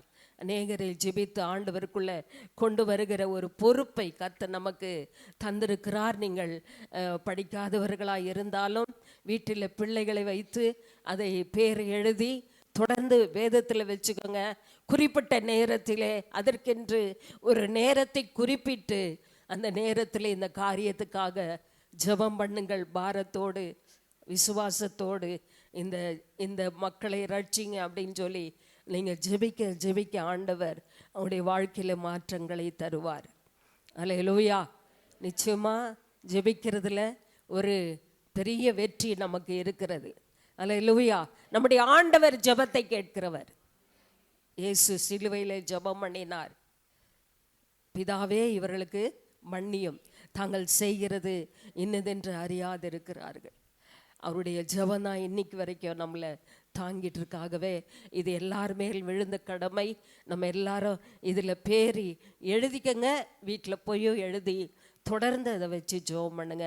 அதில் சில குடும்பத்தில் உள்ளவர்கள், நெருங்கிய உறவினர்கள், நண்பர்கள், சுற்றுப்புறத்தார், உங்கள் தெருவில் உள்ளவர்கள், உடன் வேலை செய்கிறவர்கள், படித்தவர்கள், அடிக்கடி தொலைபேசியில் பேசுகிறவர்கள், இவங்களெல்லாம் பேர் எழுதி, ஃப்ரெண்ட்ஸு, காலேஜில் படித்தா, ஸ்கூலில் படிக்கிறவங்க பேரெல்லாம் எழுதி தொடர்ந்து பாரத்தோடு இதற்காக ஜெபிங்கள். கர்த்தர் நிச்சயமாக இந்த நபர்களை ரட்சிக்க வல்லவராய் இருக்கிறார். ஹல்லேலூயா.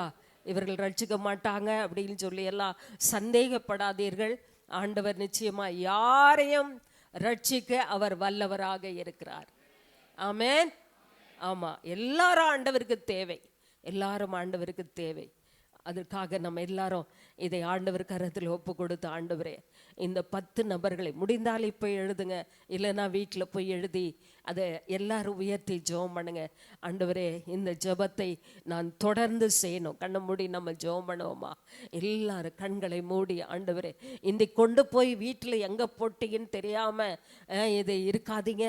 கண்டிப்பாக இதை வேதத்தில் வைத்து தொடர்ந்து ஜெபம் பண்ணுங்கள். கர்த்தர் அந்த நபரை ரட்சிக்க வல்லவராய் இருக்கிறார். எல்லாரும் மேலே கையை உயர்த்தி, ஆண்டவரே இந்த வைக்கோஸ் ஜெபத்தில் நானும் இணைந்து, ஆண்டவரே எழுத போகிற ஆண்டவரே ஜனங்களுக்காக ஒவ்வொரு நாளும் நான் பாரம் எடுத்து ஜெபிக்க எனக்கு கிருபை தாங்க. கேளுங்க, ஆண்டவர்கிட்ட கேளுங்க. ஒரு நிமிஷம் ஆண்டவரை நோக்கி ஜெபம் பண்ணுங்க.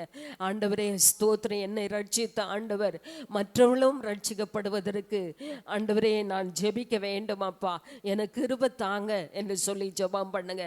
இதை நான் தூரம் எரிந்து விடக்கூடாது.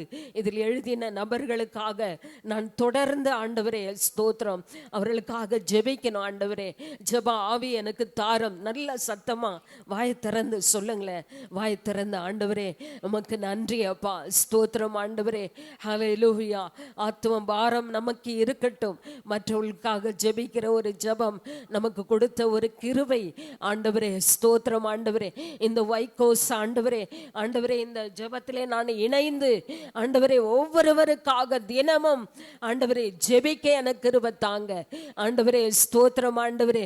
ஜெபத்திலே உறுதியாய் தரித்திருங்கள் என்று சொன்னீரே ஆண்டவரே, மக்கு நன்றி. பாவத்திலும் சாபத்திலும் அடிமைத்தனத்திலும் இருக்கிற ஆண்டவரே எங்கள் சொந்தக்காரர்கள், கூட பிறந்தவர்கள், எங்க அக்கத்தில் இருக்கிற ஜனங்கள், எங்களோடு உடன் வேலை செய்கிறவர்கள், அவர்கள் எல்லாம் ரட்சிக்கப்படுவதற்கு தகப்பனே என் ஆண்டவர் என்னை எடுத்து பயன்படுத்துங்கப்பா. ஜெப ஆவியின் மேல் ஊற்றுங்க, சொல்லுங்க, ஜெப ஆவியின் மேல் ஊற்றுங்கப்பா ஆண்டவரே. பாரத்தை எனக்கு கொடுங்க, யார் யாருக்காக நான் ஜெபிக்க வேண்டும் என்று ஆவியானவர் எனக்கு ஒரு ஆண்டவரே, ஸ்தோத்திரம் ஆண்டவரே, ஒரு பாரத்தை கொடுங்கப்பா. அவர்களுக்காக நான் தொடர்ந்து ஜெபிக்க ஆண்டவரே, அவர்கள் ரட்சிப்புக்கு ஏதுவாக ஆண்டவரே என்னுடைய ஜெபம் மாற கர்த்தர் எனக்கு கிருபை தாங்க ஆண்டவரே. தொடர்ந்து வழி நடத்துங்க. உமது சமூகத்திலே எங்களை அர்ப்பணிக்கிறோம் இயேசுவின் நாமத்தில் பிதாவே, ஆமேன், ஆமேன். வீட்டில் போய் எங்கேயும் போட்டுறாதீங்க, ஞாபகமாக வச்சு தினந்தோறும் ஜெபம் பண்ணுங்கள். கர்த்தருடைய நாமம் மகிமைப்படுவதாக. எல்லாருக்கும் ஸ்தோத்திரம், எல்லாருக்கும் ஸ்தோத்திரம். 5 மணி ஆராதனை மாத்திரம் வைக்கலன்னா நம்முடைய நிலைமை ரொம்ப கஷ்டம். 5 மணி ஒரு நல்ல கூட்டம் வந்தது. ஆண்டவர் நல்லவர். இதை பிரித்து வைப்பதற்கு ஆண்டவர் இந்த ஆலோசனை தந்த கர்த்தரை துதிக்கிறேன். கர்த்தருடைய பிள்ளைகளுக்கு நன்றி சொல்லுகிறேன். போகும்போது உங்கள் எல்லாருக்கும் ஒரு அருமையான கூல்ட்ரிங்க்ஸ்னால் மோர் தயார் பண்ணி வச்சுருக்கிறாங்க. அதை தயார் பண்ண குடும்பத்துக்காக நன்றி. நீர்மோர்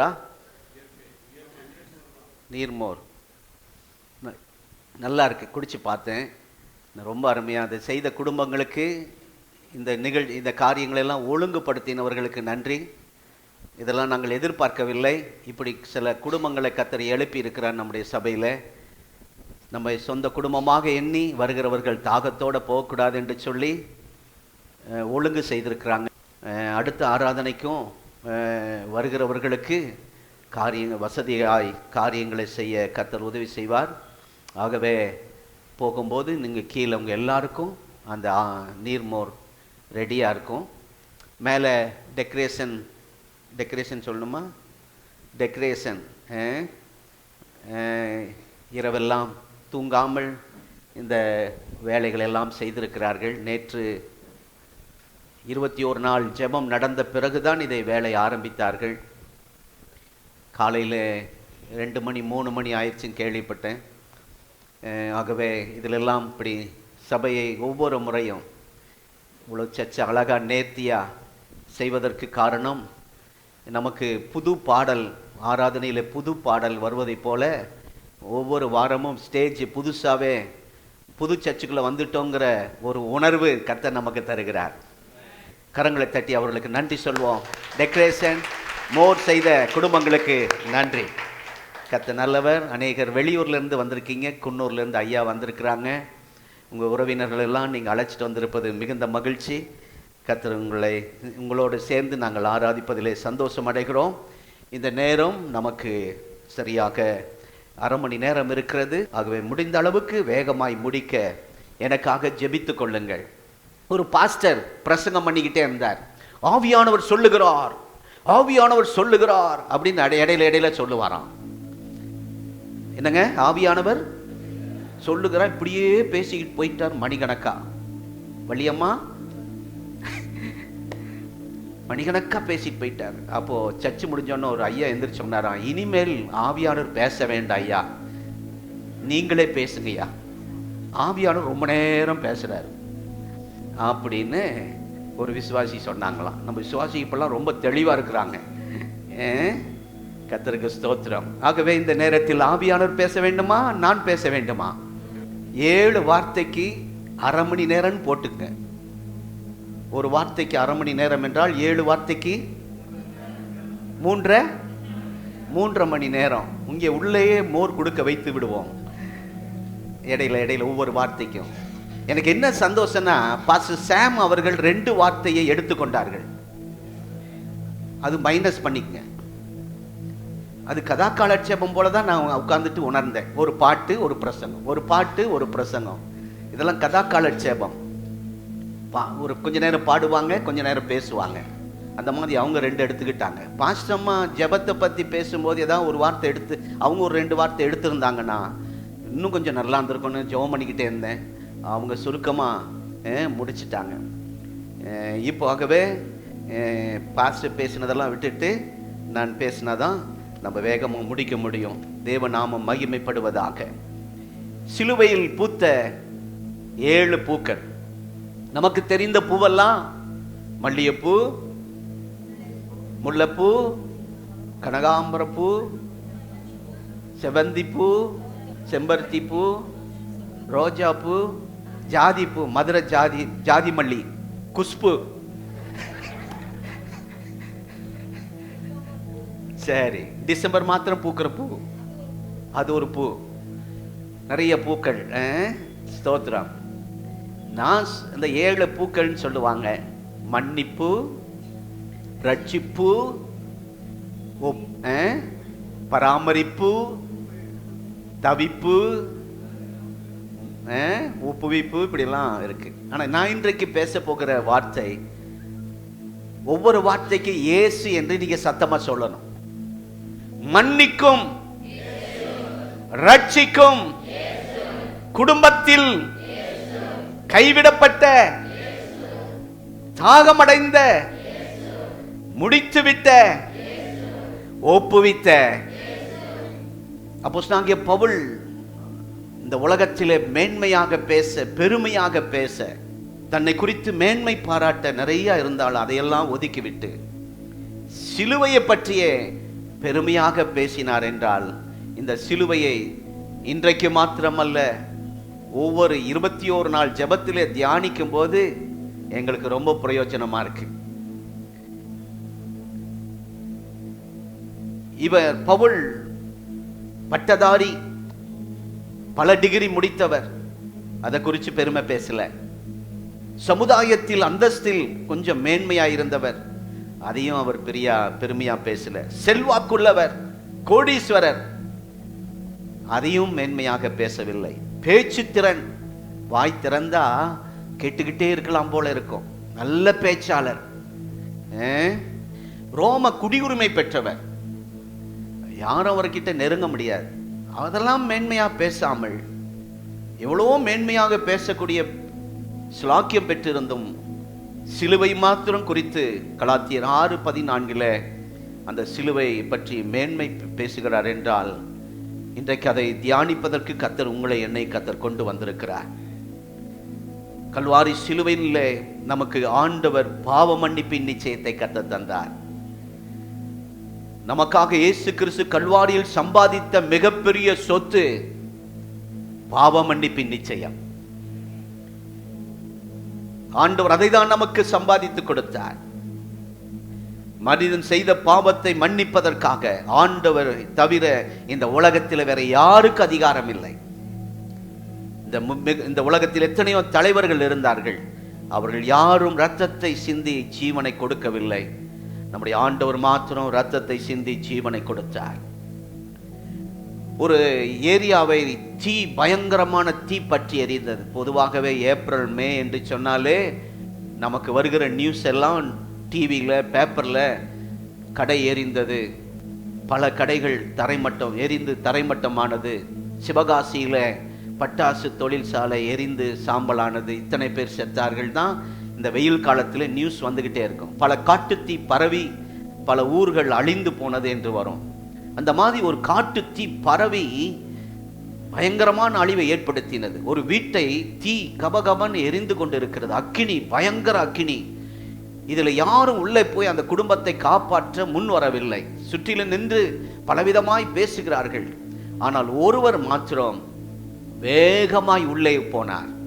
போய் அங்கே இருந்த 2 குழந்தைய, பெரியவங்க இருக்கிறாங்க, அப்பா அம்மா, அவங்க பெரியவங்க எப்படி தப்பிச்சு வந்துடுவாங்கன்னு சொல்லி இந்த 2 குழந்தையும் அவர் கையில் அணைத்து கொண்டு ஓடி வந்தார் வெளியே. தீ கொழுந்து விட்டு எரிகிறது. ஆனால் குழந்தையின் மேல் ஒரு தீக்காயம் இல்லாமல் அவர் வெளியே வந்தார். வெளியே வந்து கொஞ்ச நாட்கள் ஆனது. இப்ப அந்த 2 குழந்தை, அழகான குழந்தை, அந்த குழந்தைக்கு ஏராளமான சொத்துக்கள் இருக்கிறது. ஏனென்றால் அந்த தீ தொடர்ந்து எரிந்ததினால் 4 சுவரும் அப்படியே எரிந்து விழுந்து பெற்றோர்கள், அப்பா அம்மா இறந்து போனார்கள். அந்த குழந்தைக்கு உரிமை பாராட்ட தாய் தகப்பன் இல்லை, சொந்த பந்தங்கள் இல்லை. இப்ப சொந்த பந்தம்லாம் வந்து நிக்கிறாங்க. ஏன்னா சொத்துக்காக, குழந்தைக்காக இல்லை, சொத்துக்காக.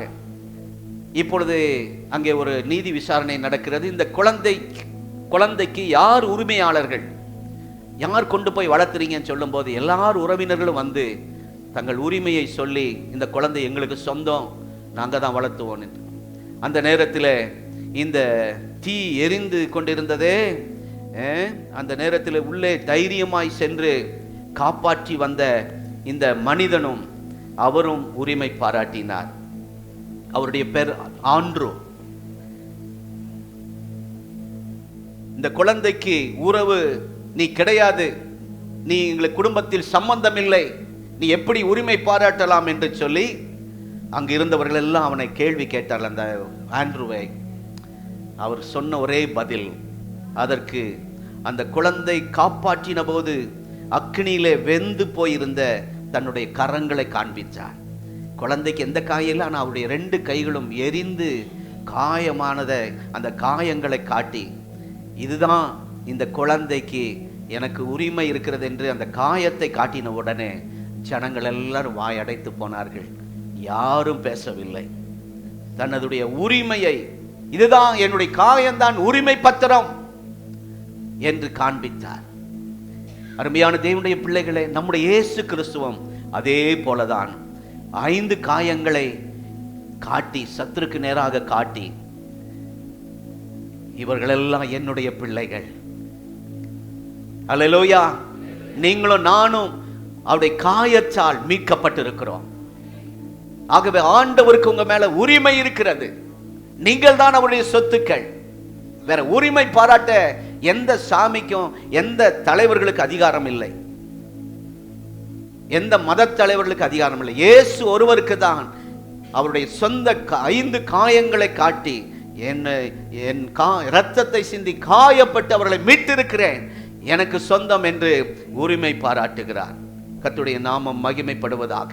அருமையான கர்த்தருடைய பிள்ளைகள், இந்த காலை நேரத்திலே நாம் கர்த்தருடைய கல்வாரி சிலுவை நோக்கி பார்க்க வந்திருக்கிறோம்.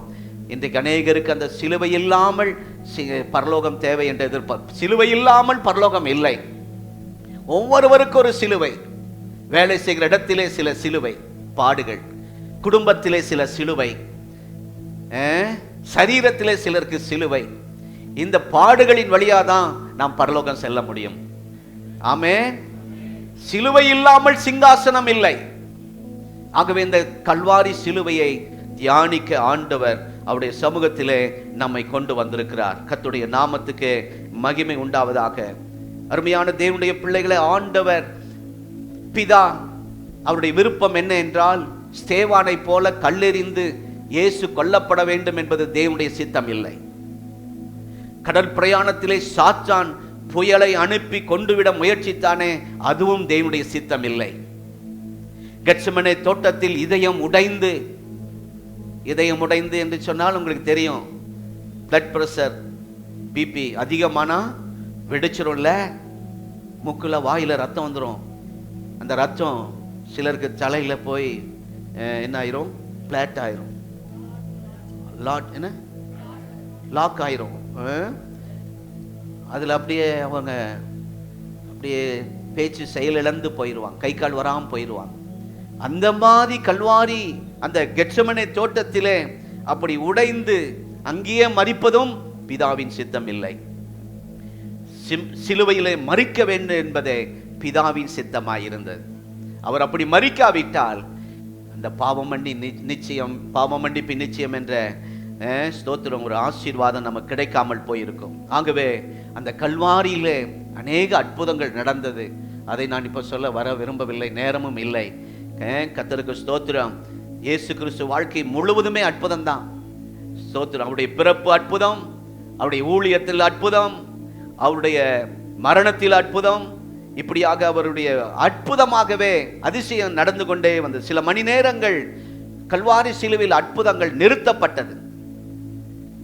சில மணி நேரங்கள் ஒன்றுமே நடக்கவில்லை. நம்முடைய வாழ்க்கையிலும் ஆண்டுடைய பிள்ளைகள் உங்கள் ஜெபத்துக்கு பதில் இல்லாமல் சில அற்புதங்கள் நடக்காமல் நின்றது போல இருக்கலாம். ஆண்டவர் சில அற்புதங்களை ஏன் நிறுத்தி வைத்திருக்கிறார் என்றால், பெரிய அற்புதம் செய்வதற்காக சில மணி நேர அற்புதங்களை கர்த்தர் நிறுத்தி வைத்திருக்கிறார். அல்லேலூயா. நான் லேசா தலைப்பு சொல்ற போது நீங்க புரிந்து கொள்வீர்கள் என்று நினைக்கிறேன். சிலுவையின் மூலமாய் ஒரு பெரிய அற்புதத்தை செய்ய வேண்டும் என்று கர்த்தர் திட்டம் வைத்திருந்தார். ஆகவே அதற்கு முன்பாக சில சிறிய அற்புதங்களை கர்த்தர் நிறுத்தி வைத்தார். மத்தேயு 26ஆம் அதிகாரம் 33, 34 அவர் வேண்டிக் கொண்டால் ஒரு தூதனை அனுப்பியிருந்தா அங்க என்ன நடந்திருக்கும் பாருங்க. ஏனென்றால் வேதத்திலே சொல்லப்பட்டிருக்கிறது. 1 நாளாகமம் 21ஆம் அதிகாரம் 14ஆம் வசனத்திலே, தாவீது இஸ்ரவேல் ஜனங்களை தொகையிடும்படி ஏவப்பட்ட போது, ஜனங்களை கணக்கிடும் போது கர்த்தருக்கு கோபம் வந்தது. ஒரு தூதன் வந்து 70,000 பேரை வெட்டி தள்ளிட்டான்.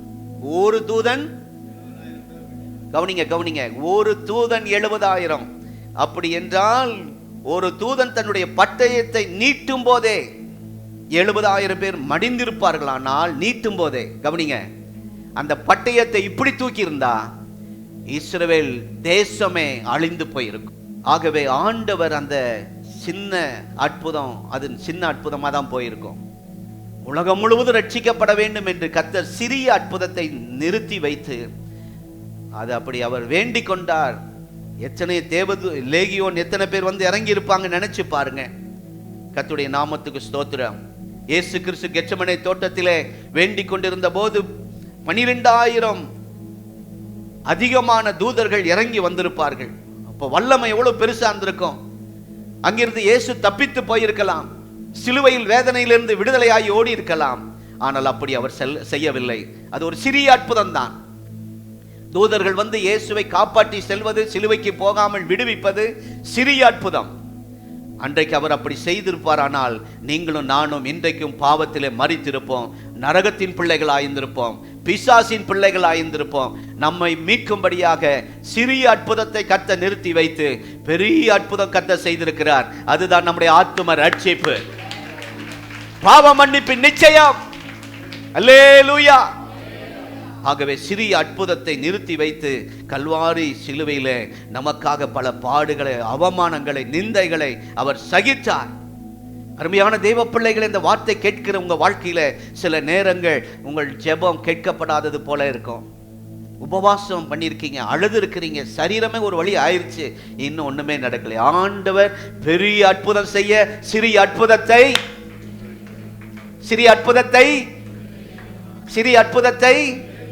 ஜெனிபர் சொல்லுங்க. உங்க குடும்பத்தில் ஒரு பெரிய அற்புதம் செய்வதற்காக தான் இப்போ இந்த சிறிய அற்புதங்கள்லாம் நிறுத்தி வைக்கப்பட்டிருக்கிறது. யோசேப்பின் சகோதரர்கள் பொறாமையினால் அவனை குழியிலே தள்ளினார்கள், அவனை விற்று போட்டார்கள், மிருகம் அடித்து கொண்டது என்று சொன்னபோது கர்த்தரும் மௌனமாயிருந்தார்.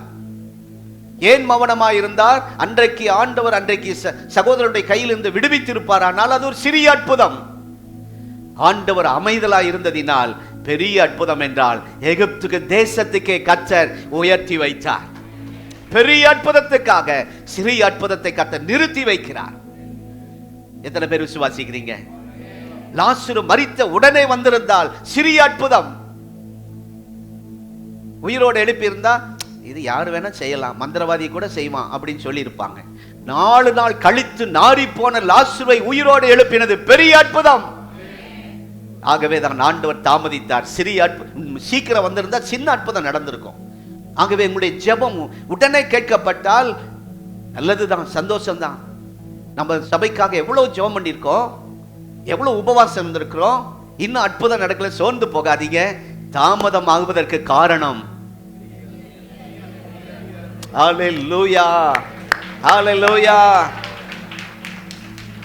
இதை புரிந்து கொண்டவர்கள், என்ன பாஸ்டர், என்ன பிரச்சனை, எப்படி போயிட்டு இருக்குன்னு கேட்க மாட்டான். கேட்கணும், அக்கறை இருக்கு உங்களுக்கு. ஏதோ வந்து ஆராதிச்சு உங்களுக்கு உங்க சபை, உங்க குடும்பம், உங்க பாஸ்டர். ஆகவே நீங்க கேட்கறதுக்கு உரிமை இருக்கு. அப்படி கேட்கிறவங்களுக்காக நான் கர்த்தரை துதிக்கிறேன். நான் பதில் என்ன சொல்றேன்னா, பெரிய அற்புதத்தை செய்ய கர்த்தர் சிறிய அற்புதத்தை நிறுத்தி வைத்திருக்கிறார். அல்லேலூயா. தேவனுடைய நாமம் மகிமைப்படுவதாக. ஆகவே இந்த காலை நேரத்தில் நான் வந்திருக்கிற ஒவ்வொருவரை பார்த்து ரொம்ப சந்தோஷம். முடிவு நேரத்துக்கு வந்திருக்கிறோம். முதல் வார்த்தை லூக்கா 23ஆம் அதிகாரம் 34ஆம் வசனம். வீட்டில் போய் வாசிங்க. துன்ப நேரத்தில், பாடுகள் நேரத்தில், வேதனையின் மத்தியில் எப்படி நடந்து கொள்ள வேண்டும் என்று ஒரு மாதிரியை காண்பித்தார். அதுதான் முதல் வார்த்தை. நம்ம எல்லா நேரத்திலையும் எல்லாம் ஒரே மாதிரி இருக்கும். முகம் சந்தோஷமா, கல்யாண வீட்டில் முகம் நல்லா தான் இருக்கும், வீட்டில் ஃபங்க்ஷன்னா முகம் நல்லா தான் இருக்கும். அதே ஏதோ ஒரு பிரச்சனை வந்துருச்சுன்னா அந்த முகத்தை பார்க்க சகிக்காது. அப்பப்போ கோபம் வரும்போது கண்ணாடியில் போய் பாருங்க. ஆண்டவரே ஸ்தோத்திரம், அதை பார்த்துக்குங்க, இது நான் தானான்னு பார்த்துக்குங்க. முஞ்சப்பாருன்னு அப்படி திட்டாதீங்க. அருமையான கர்த்தருடைய பிள்ளைகள், இந்த இடத்துல முதல் வார்த்தை, துன்ப நேரத்தில் எப்படி பேசணும், எப்படி முகத்தை காட்டணும், எப்படி நடந்துக்கணும் அப்படிங்கிறத கர்த்தர் இங்கே காட்டுறார். சிலுவையில் தொங்கி இருந்த இயேசுவின் உள்ளத்தில் யார் மீதும் கசப்பு வரல. 7 வார்த்தையை நீங்க பார்த்தீங்கன்னா தெரிஞ்சிடும். யார் மேல வைராக்கியம் வரல, கோபம் வரல, எரிச்சல் வரல. பழி வாங்குதல் எனக்குரியது என்று ஆண்டவர் சொல்லி இருக்கிறார். சொல்லுங்க எல்லாரும், பழி வாங்குதல் கர்த்தர். நீங்க கையில் எடுக்காதீங்க. சிலர் வந்து சொன்னாங்க, பாஸ்டர் இப்படி செஞ்சிடலாமா, இப்படி பண்ணலாமா. நான் சொன்னேன், பழி வாங்குதல் கர்த்தருக்குரியது. அதை செஞ்சிருந்தோம்னா ஆண்டவர் அமைதியாக இருந்திருப்பார். சரி நீ செய்ப்பா, நான் ஒதுங்கிக்கிறேன். பழி வாங்கணும்னு நினைக்க கூடாது. அன்பும் மனதுருக்கமும் மன்னிப்பும் சிந்தை சிலுவையிலே முதல் வார்த்தையில வெளிப்படுத்துகிறார். வேப்ப மரம் வெட்ட வெட்ட கசக்கும். சாப்பிட சாப்பிட அதை இலைய அது கசப்பு தான் வெளிப்படுத்தும். வேப்ப மரம் கசப்பு தான் வெளிப்படுத்தும். சந்தன மரம் வெட்ட வெட்ட வாசனை வெளிப்படுத்தும். இப்போ நீங்க வேப்ப மரமா சந்தன மரமா? இயேசுவை அடிக்க அடிக்க அவருடைய அந்த வாசனை, அவருக்குள் இருந்த அந்த மன்னிக்கிற சுபாவம் வெளிப்பட்டது. அல்லேலூயா. இந்த முதல் வார்த்தை கடைசி வார்த்தையும் பிதாவே என்று ஆரம்பித்து பிதாவே என்று முடிக்கிறார். அந்த உறவு கடைசி வரைக்கும் இருக்கிறது. இன்றைக்கு நிறைய பேர் பிதாவே என்று சர்ச்சுக்குள்ள வராங்க, போகும்போது அரோகரான்ட்டு போறாங்க, வேற எங்கேயும் போயிடுறாங்க. நிறைய பேர் பின்வாங்கி போயிட்டாங்க. நீங்க இல்ல, வரும்போது அல்லேலூயான்ட்டு வராங்க. இப்ப வேற கோஷம் எழுப்பியிருக்கு பாத்தீங்களா? அருமையான கர்த்தருடைய பிள்ளையே, கடைசி வரைக்கும் அந்த உறவிலே ஆண்டவர் கரெக்டா இருந்தார். அந்த அன்பின் உறவு, மாறாத உறவு, பிரிக்க முடியாத உறவு. இந்த நாட்களில் ஒரு தீர்மானம் எடுப்போம். நான் காலையில கொஞ்ச நேரம் வாலிப பிள்ளைகளுக்கு பேச ஆண்டவர் உதவி செஞ்சார். ஆண்டவர் சித்தமான ஒரு ஆராதனையில் அப்படி பேசலான்னு இருக்கிறேன். நம்ம உறவை, கர்த்தரோடு இருக்கிற உறவை பிரிக்க சத்துரு பயங்கரமான இந்த நாட்கள் கிரியை செய்கிறான். நல்ல குடும்பத்தை கர்த்தர் உங்களுக்கு தந்திருப்பதற்காய் ஸ்தோத்திரம். நல்ல சபையை கர்த்தர் தந்திருப்பதற்காய் ஸ்தோத்திரம். நல்ல பெற்றோரை தந்திருப்பதற்காய் ஸ்தோத்திரம். நல்ல பிள்ளைகளை கர்த்தர் தந்திருப்பதற்காய் ஸ்தோத்திரம். ஆனால் இந்த உறவை உடைக்க சத்துரு கிரியை செய்கிறான். கவனமாயிருங்கள் வாலிப தம்பி தங்கச்சி. உங்களுடைய எதிர்காலம், சில உதாரணங்களை சொல்ல எனக்கு தோன்றுகிறது, நேரம் பற்றாது. ஆகவே இந்த முதல் வார்த்தையிலே ஜெப வாழ்க்கை, இந்த முதல் வார்த்தையிலே மன்னிக்கும் சுபாவத்தை நாம் அறிந்து கொள்கிறோம். நம்ம எல்லாருக்கும் தெரியும், ஒரு நல்ல ஓவியர் ஒரு ஓவியத்தை வரைந்தார். உலகமே இன்றைக்கும் அந்த ஓவியத்தை விரும்புகிறது. இங்கே நல்ல ஓவியர்களை கர்த்தர் வைத்திருப்பதற்காய் கர்த்தரை துதிக்கிறேன். அதெல்லாம் அவங்க தான் இதெல்லாம் செஞ்சாங்க.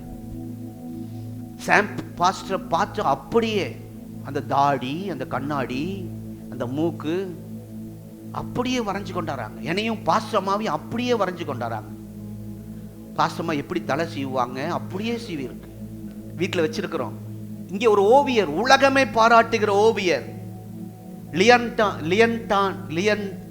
லியர்னாண்டோ அவருடைய பெயர். அந்த படத்தை உலகமே அதை விரும்புவார்கள். கடைசி இயேசு பந்தி இருந்தாரே சீசர்களோட, அந்த படம் எல்லா நாடுகள் போனாலும் அந்த படத்தை விரும்புவாங்க எல்லாருமே.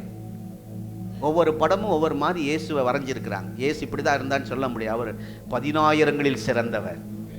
சாரோனின் ரோஜா, வெண்மையும் வெண்மையும் வெண்மையும் இந்த வெண்மையும் சொல்ல மாட்டேங்கிறாங்க பாருங்க, சிவப்பு தான் சொல்றாங்க.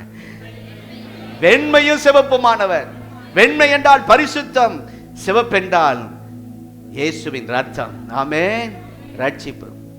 அப்படி ஆண்டவர் பரிசுத்தம் உள்ள தெய்வம், நம்மை ரட்சிக்கிற தெய்வம் என்பதற்கு அடையாளம் தான் வெண்மையும் சிவப்புமானவர். அப்படிப்பட்ட ஒரு அருமையான ராபோஜனம், இறுதி ராபோஜனம், பரிசுத்த நற்கருணை. நேற்று வியாழக்கிழமை அதை பிரசங்கித்தேன். அடுத்த கர்த்தருக்கு சித்தமானால் அடுத்த வருடம் ஆண்டவருடைய வருகை தாமதிக்குமானால் வியாழக்கிழமை இரவு நமக்கு ஸ்பெஷல் மீட்டிங். வெள்ளிக்கிழமை எப்படி நீங்கள் வர்றீங்களோ வியாழக்கிழமை இரவு கண்டிப்பாக குடும்பமாக உறவினர்களோடு வரணும். அதை சிறப்பாக கொண்டாட போகிறோம். ஏனென்றால் அந்த செய்தி எனக்கு அவ்வளோ பிரயோஜனமாக இருந்தது. அது நம்ம எல்லாருக்கும் தேவையான ஒரு செய்தி. ஸ்தோத்திரம். என்ன சொல்றேன்னா, இதை வரைந்து கொண்டிருந்த போது தன்னுடன் பணியாற்றிய இன்னொரு ஓவியரோடு சண்டை வந்துருச்சு. சண்டை போட்டுட்டார். 2 ஓவியர்கள், அவங்க டீமாக இருப்பாங்கல்ல, ஏதாவது ஃபங்க்ஷனுக்கு போனால் கேமரா ஃபோட்டோ பிடிக்கிறவங்க வீடியோ எடுக்கிறவங்க ஒரு டீமாக இருப்பது போல் இந்த ஓவியர் டீமுக்குள்ளே ஒருவனோடு சண்டை போட்டுட்டார் இவர் லியோனார்டோ. சண்டை போட்டதுனால அந்த கோபத்தை இந்த படம் வரையும் போது காட்டிடணும்னு சொல்லி படம் வரைஞ்சிக்கிட்டே வர்றார் ஒவ்வொரு சீசனாக. யூதாஸ் வரும்போது தன்னோடு யார் கூட சண்டை போட்டாரோ, யாருக்கிட்டே கொஞ்சம் பிரச்சனை பண்ணாரோ அவன் போட்டாவை அங்கே வரைஞ்சி வச்சுட்டார். எல்லா சீசன்களையும் வரைஞ்சாச்சு. யூதாஸுக்கு பதிலாக அவருடைய விரோதியை வரைஞ்சி வச்சுட்டார். இப்போ சென்டரில் இயேசுவை வரையணும். இப்போ கை வரமாட்டி. Thank you, super. இந்த போட்டோவுக்கு ஒருத்தர் கேட்டார், பாஸ்டர் அமெரிக்காவுக்காவது போய் செலவு பண்ணி போய் வாங்கிட்டு வந்து தாங்க, நான் அந்த காசு தந்துடுறேன்னாரு. இந்த போட்டோ அவர் வீட்டில் மாட்டணும்னு சொல்லி புதுசாக இயேசுவை ஏற்றுக்கொண்ட அவர், அதுக்கு மேலே அவ்வளோ அவருக்கு விருப்பம். அமெரிக்கா கூட போனாலும் பரவாயில்ல பாஸ்டர், அந்த செலவெல்லாம் நான் ஏற்றுக்கிறேன், எனக்கு இந்த போட்டோ வேணும். நான் நல்ல வேலை இது கோயம்புத்தூரில் கிடைச்சது, அவர் கொண்டு போய் கொடுத்தேன். ஆகவே எல்லா வீட்லேயும் போட்டோ வைக்கணும்னு சொல்லி எதுக்கு தீபம் ஏற்றிடாதீங்க. அதில் நல்ல பாடங்கள் நமக்கு இருக்கிற. இப்போ எல்லாத்தையும் வரைஞ்சாச்சு, இயேசுவை வரைய முடியல, கை நடுக்கும். அப்போ ஜெபம் பண்ணும்போது ஆண்டவர் சொன்னாராம், நீ என்னைக்கு அந்த விரோதி அங்கே வரைஞ்சியோ மன்னிக்காம, அந்த மன்னிக்கிற தன்மை இல்லாததுனால தான் அந்த கசப்பை வெளிப்படுத்துகிற அந்த யூதாஸுக்கு பதிலாக அவனை வரைஞ்சி துரோகி காட்டி கொடுத்தவங்கிற அந்த வேகத்தை அந்த போட்டால காமிச்சிட்ட, உன் கை திறமையில காமிச்சிட்ட. என்றைக்கு அதை அழைச்சிட்டு யூதாஸை வரைறியோ அன்னைக்கு தான் நான் உன் கையை தொடுவேன், சுகமாக்குவேன் சொல்லி சொன்ன உடனே அவர் கஷ்டப்பட்டு அந்த யூதாஸை அழைச்சிட்டு அங்கே ஒரு நல்ல சீசன், யூதாஸ் இல்லை, இந்த விரோதியை, இந்த துரோகியை வரைஞ்சி வச்சாரே யூதாஸுக்கு பதிலாக, அதை அழைச்சிட்டு அங்கே யூதாஸை வரைஞ்சிட்டு இப்போ இயேசு ஆண்டவரை வரைகிறது கை வருது, நல்ல அழகாக வரைஞ்சி முடிச்சாராம். எதை காட்டுகிறது என்றால், அந்த மன்னிக்கிற சுபாவம் இல்லாவிட்டால் நாம் எதையுமே செய்ய முடியாது. கர்த்தருக்கு ஸ்தோத்திரம். தேவனுடைய நாமம் மகிமைப்படுவதாக. 2வது வார்த்தை, தேவனுடைய நாமத்துக்கு மகிமை உண்டாகட்டும். ஒரு சின்ன ஜெபம் எவ்வளோ பெரிய வல்லமையாக இருந்துச்சு. லூக்கா 23:43 அதில் வாசிக்கிறோம். அதாவது பாவ மன்னிப்பை பெற்றுக்கொண்ட நாம் அதிலேயே நின்று விடாமல் அடுத்த காரியம் பரலோக சிந்தை நமக்குள்ளே வர வேண்டும். பரலோக சிந்தை வர வேண்டும். அல்லேலூயா. நமக்கு பாவ மன்னிப்பு நிச்சயம் கிடைச்சிருச்சு, அதோடு அப்படியே அமைதியாக இருக்கக்கூடாது. அடுத்த நமக்கு ஆசை, பரலோகமே என் சொந்தமே என்று காண்பேனோ. இந்த பாட்டை யாரோ அடக்க ஆராதனைக்காகவே ஒதுக்கிட்டாங்க. எந்த பாவி மனுஷன் தெரியல. இது ஆராதனை பாடல், தேவ பிள்ளைகள் எப்பொழுதும் பாடுகிற பாடல். அதை அடக்க ஆராதனைக்குன்னு ஒதுக்கி வச்சுட்டாங்க. இல்லை இல்லை இல்லை, தேவ பிள்ளையை பாவ மன்னிப்பு நிச்சயத்தை முதல் ஆண்டுடைய வார்த்தையில பெற்றுக்கொள்கிறோம். 2வது வார்த்தை, நீ இன்று பரதேசியில் இருப்பாய். இன்று சொல்லுங்க, இந்த ஆராதனையில். ஆமென். அப்படின்னா இன்று என்கிற வார்த்தை ரொம்ப முக்கியம். கடைசி நேரங்க அந்த கள்ளனுக்கு, அந்த திருடனுக்கு 2 கள்ளன் என்று பைபிள் சொன்னதுக்காய் நான் கர்த்தரை துதிக்கிறேன். 2 கள்ளர்கள் நடுவிலேன்னு அந்த வார்த்தை போட்டதுக்காய் கர்த்தரை துதிக்கிறேன். இல்லைன்னா 3 பேரையும் அதே லிஸ்ட்ல 3 கள்ளர்கள் சொல்லியிருப்பாங்க. 2 கள்ளர்கள் குற்றம் செய்தவர்கள். இயேசு எந்த குற்றம் செய்யாத பரிசுத்தமான, எந்த பாவம் செய்யாத பரிசுத்தமான ஒரு ஆண்டவர். ஆமென். கடைசி நேரம் தாமதித்திருந்தால், அந்த லாஸ்ட் நேரத்தை அவன் மிஸ் பண்ணியிருந்தா, நித்தியத்தை அவன் இழந்திருப்பான், பரலோகத்தை இழந்திருப்பான், நேரடியா நரகத்துக்கு போயிருப்பான். தேவ பிள்ளையே, இன்றைக்கு ஆண்டவர் நம்மோடு கூட உங்களோடு என்னோட பேசுகிறார். இந்த ஆராதனை சிலருக்கு கடைசி ஆராதனை. அடுத்த வருடம் பெரிய வெள்ளிக்கிழமைக்கு வருவேன் என்று யாராவது நம்பி இங்க வந்திருக்கீங்களா? எல்லாத்துக்கும் கேரண்டி இருக்கு. நீங்க வாங்குற மிக்சிக்கு கேரண்டி இருக்கு, வாகனத்துக்கு கேரண்டி இருக்கு, செல்போனுக்கு கேரண்டி இருக்கு, எல்லாத்துக்கும் கேரண்டி. 3 வருஷம் 2 வருஷம் கேரண்டி கொடுக்கறான். ஆனா நமக்கு கேரண்டி இருக்கா? இல்லவே இல்லை. சிலருக்கு இது கடைசி ஆராதனையா கூட இருக்கலாம். நாளைக்கு என்ன நடக்குமோ தெரியாது. நீங்க எல்லாம் தீர்க்காயுசோட இருக்கணும்னு சொல்லி நாங்கள் வாழ்த்துகிறோம். அதுதான் வாழ்த்து மடல் நிறைய அச்சடிச்சு வச்சிருக்கிறோம். நான் என்ன சொல்ல வரேன்னா, இந்த கடைசி நேரத்தை அவன் நல்லா பயன்படுத்தி கொண்டான். வீட்டிலே அப்பாவின் நாட்காலியை துடைத்து கொண்டிருந்த ஒரு குட்டி பாப்பா அம்மா கிட்ட சொன்னாங்களாம், அந்த குட்டி பிள்ளை, நான் இப்போ அப்பாவுடைய நாட்காலி சேரை துடைக்கிறேன், நான் பரலோகத்துக்கு போனா ஏசப்பாவுடைய சேரை துடைப்பேன். இங்க இருக்கும் போதே அந்த பரலோக சிந்தை நமக்குள்ளே, நம்ம பிள்ளைகளுக்குள்ளே கர்த்தர் கொடுப்பாராக. அல்லேலூயா. சண்டே ஸ்கூல் பிள்ளைகளுக்குள்ளே அந்த பரலோக சிந்தை கர்த்தர் கொடுப்பாராக. ஆமென். அந்த பிள்ளைக்கு பாருங்க, இப்போ நான் அப்பா சேரை துடைக்கிறேன், அப்பா உட்கார்ந்துருக்க நாற்காலியை துடைக்கிறேன். நீங்களாம் வீட்டில் வாலிப பிள்ளைகள்லாம், குட்டி பிள்ளைகள்லாம் அப்படி செய்றீங்களா? சேர் துடைச்சி எவ்வளோ நாள் ஆச்சு? வந்து பார்க்கட்டுமா உங்கள் வீட்டு சேர்லாம்? அப்பா அம்மா தான் துடைக்கணுமா? நீங்கள் துடைக்கூடாதா? ஒற்றை அடிக்கக்கூடாதா? அந்த பிள்ளைய பாருங்க, சேரை துடைக்கிறா. அவ சொல்ற அம்மா கிட்ட, அம்மா நான் இப்போ சேர் துடைக்கிறேன், அப்பா சேர், நான் பரலோகம் போனா ஏசப்பா சேரை துடைப்பேன். அந்த பரலோக நம்பிக்கையை அந்த சிறு பிஞ்சு உள்ளத்திலே கர்த்தர் போடுவாராக. மார்ட்டின் லூத்தர் மரிப்பதற்கு முன்பாக ஃப்ரெண்ட்ஸுகள் எல்லாரையும் வர சொல்லி உட்கார்ந்து பேசிக்கிட்டு இருக்கிறார். மணிக்கணக்கா பேசிக்கிட்டு இருக்கிறார், ரொம்ப நேரம் பேசிட்டு இருக்கிறார். எல்லாரும் கேட்டாங்க. அவர் சொல்றாரு, பாருங்க நான் இன்னும் கொஞ்ச நேரத்தில் மரிக்க போறேன், பரலோகத்தில் போய் பழைய நண்பர்களோடு பேச போறேன், அதற்கு அடையாளமாக தான் உங்களை எல்லாம் கூப்பிட்டுருக்கிறேன். நான் இன்னும் கொஞ்ச நேரத்தில் பரலோகத்துக்கு போய் பழைய நண்பர்கள் அங்கே நிறைய பேர் இருக்கிறாங்க, என் கூட படித்தவர்கள், சபையில் எனக்கு முன்னாடி இருந்த லீடர்ஸ், தலைவர்கள், என்னை ஆவிக்குரிய வாழ்க்கையில் நடத்தின நண்பர்கள்லாம் பரலோகத்தில் இருக்கிறாங்க, அவர்களோடு சேர்ந்து இன்னும் கொஞ்ச நேரத்தில் நான் போய் பேச போறேன். அப்பதான் எல்லாருக்கும் ஆச்சரியாச்சு, இன்னும் கொஞ்ச நேரத்தில் மார்ட்டின் லூத்தர் மரித்து விடுவாரா? நல்லதா இருக்கிறார், ஆரோக்கியமா, படுக்கையில் இல்லை, வியாதி இல்லை. நல்ல தேவ பிள்ளைகளுக்கு தெரியும், நல்ல பரிசுத்தவான்களுக்கு எப்போ மரணம் வரும், எப்போ கர்த்தர் அழைப்பார் என்று தெளிவாக இருப்பார்கள். திடீர்னு வந்துச்சு செத்து போயிட்டாங்க அப்படி சொல்ல மாட்டாங்க. ஆண்டவர் தெளிவா முன்கூட்டியே சொல்லிடுவார். கர்த்தருக்கு ஸ்தோத்திரம். ஆகவே அருமையான கர்த்தருடைய பிள்ளைகள், ஒரு பெரிய பெரிய கோயம்புத்தூர்ல பெரிய பாலம் கட்டிட்டு இருக்கிறாங்க, திருப்பூர்ல அப்படியெல்லாம் சீக்கிரம் வரப்போகுது. அந்த அந்த சிமெண்ட் என்ன சொல்ல, பெரிய சிமெண்ட்டுடைய ஸ்லாப்பை தூக்குறதுக்கு 100 பேர் வேணுங்க, 50 பேர் வேணும், அதை தூக்க ஆள் பலம் வேணும். ஆனா கொஞ்ச நேரத்தில் அந்த இது வருது பாருங்க, அப்படியே வந்து என்னது கிரைனா, அப்பா ஒரே மிஷின் தான், அப்படியே தூக்கி கொண்டு போய் அங்க வைக்குது. அதே போலதான் இந்த கல்லணை ஆண்டவர் இந்த உலகத்திலிருந்து நேரா கொண்டு போய் பரலோகத்துல பரதேசில கொண்டு போய் வச்சுட்டார். அல்லேலூயா. கர்த்தர் நம்மை அப்படி அழைத்து செல்ல விரும்புகிறார். நம்ம எல்லாரும் எழுந்திருப்போம். ஹல்லேலூயா. இந்த காலை நேரத்தில் 2 காரியத்தை ஆண்டவர் நம்முடைய வாழ்க்கையில செய்ய போகும். ஒன்று, ஆண்டவர் அந்த சூழ்நிலையில, வேதனை நேரத்தில் எப்படி நடந்து கொள்ள வேண்டும் என்று நம்ம கற்றுத் தருகிறார். ஹல்லேலூயா. அந்த வேதனை நேரத்தில் யாரையும் சபிக்கல, திட்டல, கோபப்படல, சண்டை போடல, பொறுமையாயிருந்தார், அன்பாயிருந்தார்.